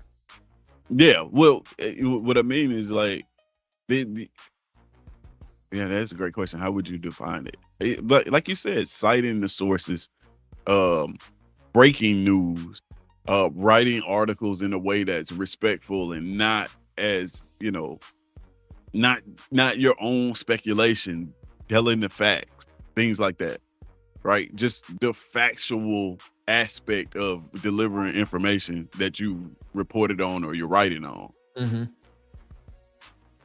When you get into this entertainment space, particularly a space like First Take, which is how he kind of really, you know, cut his, I'm not gonna say cut his teeth, but like that's what a lot of people know him for. Got national recognition. Get national recognition. That's a great way for when that happened, it's kind of tough to do that with any journalistic integrity. It's kind of tough to debate somebody, sit on the other side and debate a point with somebody who's, you know, you got Skip there, who, you know, he doesn't care about it, and debate and get these points across without and maintain that, right? Mm-hmm. As a journalist would. Like, if we even do it like to a degree on these podcasts, we think about like how we're delivering information and what we want to say, because we don't want to like break sources and Very true. give Very information true. we're not supposed to give at the certain times. Like, we don't want to ruin those relationships and things like that. Like, I feel like that's kind of an aspect of journalistic integrity. But then at the same time, you got, you know, Stephen A. You going back and forth with LeBron James. Yeah, that's bro, not, come on, bro. Like, this is not, that's entertainment. Like, you see what I'm Yeah. saying? I don't look at you as a journalist. Even though, you know, LeBron may have been wrong, you can find the rights and wrongs in it, but like, you are the person that is supposedly the journalist in this aspect and supposed to be operating with the integrity. And you are the person that's perpetuating the entire thing. So Yeah. Yeah. it is tough. It's tough to look at him that way. Yeah, Mr. 21, man, I like this comment, and shout out to my frat brother. Shout out to my frat brother Stuart Scott, Alpha Phi Alpha Fraternity Incorporated. Shout out to Stuart Scott, man. He said that Stuart Scott was a journalist. He wrote and presented news through media. Stephen A. First Take is just a talk show. There is no writing, much like inside the NBA. Yeah, that's my point. Yeah, like that is a great point. You know, like, you're not looking at Charles Barkley as a journalist. You're not looking at Shaq or Kenny as a journalist. You may look at Ernie and be like, yeah, Ernie has some journalistic qualities, you know, and stuff like that. But you ain't looking at the other three saying, oh, these guys about to break a story. Like, they're gonna write a great story, a great article on just factual. No, you're not saying that. That's entertainment. That's what it is. They're there to entertain you. But so it's like journalism, for one, like once this whole social media and YouTube space started, it became so prominent that like these spaces in visual media in the way that we do it, and you know, this makes it easier for casual fans to get sports takes and follow this. I'm not saying that anybody in the chat is a casual fan or anything like that.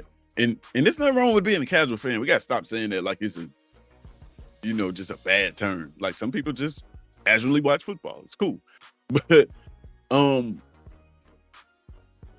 in a time of in a time before this popping off for real, you had like, there was a specific fan base that went and read articles on football teams. Yes. There was like, you know what I mean? The casual fans weren't going buying USA Today and flipping to the sports section and reading the whole thing. Right? You know what I mean? Like, it wasn't happening. So I think that what's happening is, honestly, Stephen A. I know we're not supposed to be talking about Stephen A, but like, I think he's a guy who's caught up in the old way of doing things and wants to be respected for that, and realizing like in this new age, like nobody cares about nobody cares about that anymore, right? It still holds weight. It still is what it is in terms of journalism, but like the average person that's flipping on Stephen A to hear him talk does not care about his past accolades. Exactly. And all those things. They only care about what you're saying right now. They know you because you're popular. Those accolades got you to this point, but nobody's looking at it and say, oh, I got to respect his opinion because he's done this, and this. That's just not the case. But here's the thing though, that it creates a blurred line, right? Yeah. Now I want to take Pat McAfee out of this. I want to take Pat McAfee, Shannon Sharp, Charles Barkley, Shaquille O'Neal, Kenny Smith, all of those people. I want to take them out of this because that is pure entertainment.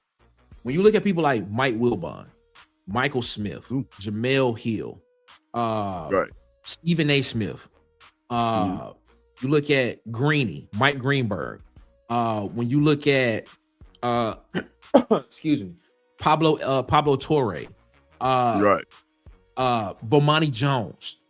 You know, these are guys and gals who were journalists before what we are in now is considered media and things like that. So they kind of blur the line between what journalism is and what entertainment is. They actually wrote stories. They wrote for newspapers. You know, they wrote columns. They were columnists. They were general sports. Well, I don't know if all of them were general sports columnists, but they wrote stories. They had to have a timetable where they had to write 2 stories a day or so many stories per week. You know, and they had to be in the paper by so much because the paper had to be out the next morning. You know, and things stuff like that. Those are guys that actually grew up in the world of what print journalism was. Like, you listen to Jamel Hill. Jamel Hill was like, my goal was never to be on ESPN. She wanted to work at Athletic. She wanted to just, you know, she wanted to work at, you know, she just wanted to write stories, you know, and things and stuff. And that's what she wanted to do, you know.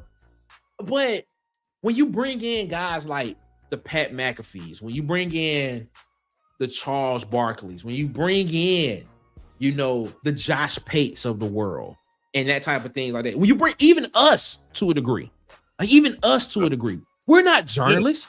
We didn't go to journalism school. Like, I went to college and I wrote papers, but I didn't write like a journalist did. You know, I know how to cite sources and I know how to go find sources, but journalism is a whole different thing. We literally have a camera. We have an opinion about something that happened on sports. We like Auburn football. We like the SEC, and we talk about it. That's what it is. Yeah. So even to a degree, we blur the lines to a degree. Yeah. So how do we fix that? Because now it's getting to the point now to where you're getting guys that have no journalism background, probably didn't even go to college, probably didn't even finish college, probably don't even know how to cite, probably don't even know how to write APA style or Chicago style or MLA style and things of that nature. Probably don't even know what it is. Probably don't even know that you need to cite that you do in-text citations on a paper. Probably don't even know that. But they're getting on here and they're giving an subjective opinion about something, and people are taking it and quoting them. Like, I look at this and I just have a question. I'm just like, bro, is this Creed? Is this a dangerous? Is this a dangerous? Somebody must be at my door. Somebody at my door. Are we in a dangerous time when it comes to quote unquote journalism? From a traditional sense, I think so. It's like one of the things I've noticed that when you named all those journalists, right? The Jamel Hills, the Bomani Jones, those are like, I want you to think about what's happening to them. These are the people now with the most unpopular takes in sports. Very true. Very true. That is a good. All of the people that do written work and come from that background are like have the most unpopular takes in sports. And I think a lot of it, now that you're saying it, may be because they have this need or just almost obligation to be to have this integrity about what they say. Like a lot of their opinions, whether you agree with them or not, they're always based in some sort of fact, right? They're not just going out there saying, I think. Yeah, not right? feeling. Yeah. Listen, exactly. Jamel Hill has been was one of my favorite personalities. I haven't agreed with Jamel Hill in quite some time. I put it like that. But the one thing about Jamel Hill is her opinions are backed in substance. Right? Yes. And substance. it is difficult. Yes. It is difficult. I'm telling y'all, it is difficult to do that, right? It is difficult to do that. And when you do that, when you present your information that way, a lot of times you're naturally gonna have to take a stance that the public doesn't agree with, because the public stance is never going to be really based in facts. It's going to be based in who you like, who's popular, what is the most popular subject at the time. Solid point. So like it's not going to be based in facts. Listen, solid point. In all transparency, I say it like I faced that doing this myself. Right? And I'm pretty sure Nick has probably had some instances where this has happened. Like I feel like when I make points doing podcasts, or when somebody like a Nick makes points, we try to actually have backing behind it. Like it's not just a point that just I think that Texas is going to suck this year. Like, no, this is why such and such, such and such, such and such, such and such. It is a laid out thought, right? For that reason, I think that I'm a very popular person to disagree with. I think it's fun. I think it is like almost like a game. Like, well, let me see if I can prove Tez wrong. And this has been happening my entire life. Like, you know what I'm saying? It's not just since I've been doing this. Like, it's been happening my entire life. When I lay out a point, it's just like I can see the room light up. Like, oh my God, it's time, right? It's funny because I've actually done this before, and I've actually repeated the same points that people have said, just in a different way, and the same thing happens. So, like, I think about that when you gave these names. It's like, yeah, these are the journalists, but these are all the people that people disagree with right now. People agree with the Pat McAfees. They agree with they agree with in the degree. There's a degree of it that these people actually played the game. So you get some respect there. But you gotta ask yourself about, like, hey, think about why we think about the 90s the way that we do. Sure, the 90s had great sports, and the sports were great in the 90s, but like, who was telling those stories? Who was telling the stories? That's a good point. Right? Yeah. It wasn't regular people on YouTube popping up and saying, like, how would we feel about, I'm trying to think of how would we feel about Isaiah Thomas if everybody that was coming on if there was YouTube and everybody was coming on YouTube back then saying, hey, Isaiah Thomas sucks, Isaiah Thomas sucks, Isaiah Thomas sucks. People would think Isaiah Thomas sucks, then look at the stats and be like, it's not that bad. You know what I mean? So it's just like, who was telling the stories, the sports stories back then? From football to baseball to basketball, who was doing the delivering of the information? That's very, very important, man. In shaping the narrative versus now where you got, like you said, man, you got just regular people doing it. Yeah. Right? And I'm not saying that y'all shouldn't trust us. Like, I think that we do a great job of delivering, but I'm just saying, like, at the end of the day, we are just regular people. Yeah, we are, and that's the whole point. That was the whole point of that. Normally we take a break right here, but I thought this conversation needed to be extended. Oh, this was good. Yeah, this is good. Like, that's the whole point. Like, people need to understand, like, where you're getting your information from. Yeah, we just regular folks, like we not Stephen A. I mean, like, and I'm saying this, we're not the Jamel Hills, the Bomani Joneses, we're not the Michael Wilbons, we're not the Pablo Torres, we're not the Schefflers. We're not them. We're just regular people that read and just love sports. And then when we read what we hear, we make a decision off of what we hear. That's all we do. Yeah. And I hope when people hear us talk, when we make just watch football. That's it. When they hear us and they hear us make our takes and things and stuff of that nature, I just be like, yeah, bro, but this is what the coach said. So, right. Right. The coach said this. You know, this is what the article said. The article said this. So I'm basing what I'm telling you off of what was written down or what was said in the interview. So why would I say it's my feelings? Because it's not. I'm really giving you, I'm in school. I'm gonna tell you one thing that a teacher taught me, because I got in trouble my freshman year of college for coming in, and I wrote something one time, and I came in and I was saying, I feel, I think this is how it should be. And that's how I was writing. And she gave me a flat 10 on a paper, literally a 10. I was so mad. How you feel. That's exactly what she said. And at the end of the paper, she was like, your feelings do not matter. Give me fact. And I said, oh, wow. Okay. That's what happened. And from that point on, at that particular point in time, that is when I knew, that is when it became very clear to me that citing sources correctly, because I just had this problem literally this past semester when I threw a source into a AI generator. I threw 2 sources in there and it made a fake source into a paper. And I ended up going to my professor and I showed him, I said, well, look, these are the 2 sources. This is what the paper said. You can clearly see this is what I wrote in the paper. It's just the source is wrong. He looked at it and was like, all right, I see what you did. I understand. And so he gave me a pass there. And so he gave me the opportunity to rewrite that part and things, stuff like that. But the thing is, like, I look at it and I sit back and I just like, that is when at that particular point in time in my freshman year of college, that's when I learned that you argue off of fact. It's what you argue off of. You argue off of what was written, what was said, and from there, and then you make your argument and you base your argument off of what is said from whatever the source is. That's just how I look at it. But I don't know, man. Tell us what y'all think, man. One of the problems though too is that in this society of just like, man, I don't even know if it's clickbait. I don't even know what you call it. I agree with this, Rudy. I agree with that, Rudy. In a free society, you don't want a select group of individuals control it. I agree with that. That's true. That's true.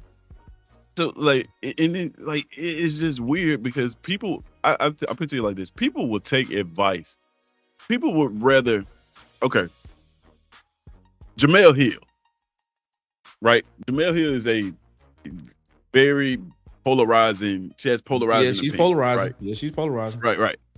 Jamel Hill is also a legitimate journalist. Legitimate. Right. Yes. Very legitimate. People would rather listen to a dude in his driveway and in the front seat of his box Chevy talking about sports and take his opinion as fact rather than Jamel Hill. I'm not lying about that. And that is just a society in general. Like, people will rather take life advice and counseling information about and get their therapy from a dude in his driveway telling you that the haters gonna hate than actually going to a therapist and getting some counseling yourself. This is the world we live in right now. I want you to understand that. So when we talking about journalism versus entertainers, the journalists don't stand a chance. They don't, bro. We're in an entertainment-based society, right? If we just came on here and we just talked like this the whole time, y'all Nick just did the pregame post like this. He just gave you straight facts, all the facts in the world. And it was, yeah. No music, no background, no rundown, no nothing. Just Nick. Yeah, Aces won. 14. Like, bro, it's entertainment now. Like, it is what it is, bro. But like, when you formulate your opinion, you have to actually be able to decipher, what is entertainment and what is actually real, bro. Because a lot of it, like you said, the lines are blurred, especially when you get somebody that you respect. Yep. Now moving on into entertainment. So that's kind of what the people are happening with Stephen A. Smith is like, man, I can respect this dude. And now you're moving into this political realm, and then you getting into this entertainment type thing. It's a different world, man. It's a different world. It's weird. It's a different world. Let us know in the comments what you think, man. How do you feel, man? Where does the line of sports journalism and entertainment cross? Let us know in the comments how you feel about that, man. We appreciate y'all so much for rocking with us, man. That was a legitimate great conversation, man. And I appreciate y'all so much for rocking with us here as always, man. As you know, man, we normally get up out of here round about right now because we normally go about 5 minutes over. But tonight, man, we will be around the cooler tonight, 8 p.m. Eastern, 7 p.m. Central. What are we talking about tonight, Nick? Well, guess what? The AP poll, the AP dropped its All-American team, first and second All-American team. So we definitely gonna talk about that. Bryce Kane moving the defensive back. Ooh. Man, definitely gonna have some strong concerns about that one, man. Also, man, Auburn football in the red zone. We're gonna talk about where does Auburn need to improve there, and then of course, man, we're gonna talk about there was a list that came out of the most overrated teams. AP poll voters top 25 most overrated teams in the CFP era, and you're not gonna like what Auburn landed on that one, but we're gonna definitely talk about those topics tonight, ladies and gentlemen. So join us around the cooler, 8 p.m. Eastern, 7 p.m. Central. Here as well. Tess, SE season. SE season. He said we're talking about more lists tonight. There's only one list. Two lists. Talk about two lists tonight. We're talking about two lists, so we know it is what it is. Tess, SE season. What we got going on, man? Hey, man. Every Tuesday, SE season here on YouTube, man. Make sure you guys are tuning in. Go to SEseason.com, register for your free account, have your voice heard, man. Listen, the fan bases are stacking up. Like, I'm not even gonna lie, when I first started this, I was a little skeptical. The movement is it is picking up, man. People are starting to come on board. We're trying to get it starts, man. It is but yeah, go check it out. If you haven't already, go make your free account, check it out. Wipe around, play undefeated, all of the features that are on there. You just got to check it out. Like it's too much for me to explain. Just check it out. Great campaign. It'll be in your pocket as you watch games this year. I can promise you that. It will accompany you through the college football season. He said it's list season, I guess. Yes, it's definitely list season. That's a good one. I like we got talking season, and then right after talking season, it should be list season. We got to remember that for next year. List season coming up after talking season, man. I might make that the title of my next Tuesday show. It's list season, ladies and gentlemen. I like that, big Sark. Shout out to you, man. Shout out to everybody that rocked with us today shout out to everybody that rocked with us today here on the pregame playlist, man. If you have not already, please like the video, man. Hit the subscribe button if you have not already subscribed. Tell a friend to come join us here every weekday morning, 9 a.m. Eastern time, 8 a.m. Central Standard Time here on the YouTube channel of Water Cooler Talk Sports YouTube. Yes, it is the most interactive SEC website on the World Wide Web. Yes, it is. So, ladies and gentlemen, we appreciate that so much. Y'all know what we do here, man. When we get out of here, man, we like to leave with a quote of the day. Is what we like to leave with when we get out of here. And today's quote is one that potentially could help you stay motivated. It is from Jack Canfield. And today's quote from Jack Canfield says this: for every reason it is not possible, there are hundreds of people who have faced the same circumstances and succeeded. You're now listening to the pregame playlist. This is the pregame playlist on Water Cooler Talk Sports YouTube channel, man. We appreciate y'all so much for rocking with us here as always. Join us tonight around the cooler, 8 p.m. Eastern, 7 p.m. Central, man, here on Water Cooler Talk Sports Network. Hit the like button, hit the subscribe button, tell a friend to come join us here, man. We like to have great conversations, bro. That's what we like to do. We'll see you all tonight, man. But you all have a great rest of your morning. Have a great rest of your day. And as always, man, y'all be blessed. Y'all stay fresh. And most importantly, don't be stressed. We'll see y'all tonight, man, around the water cooler, man. Y'all be easy, man. Y'all have a good one. We'll see you later. Peace.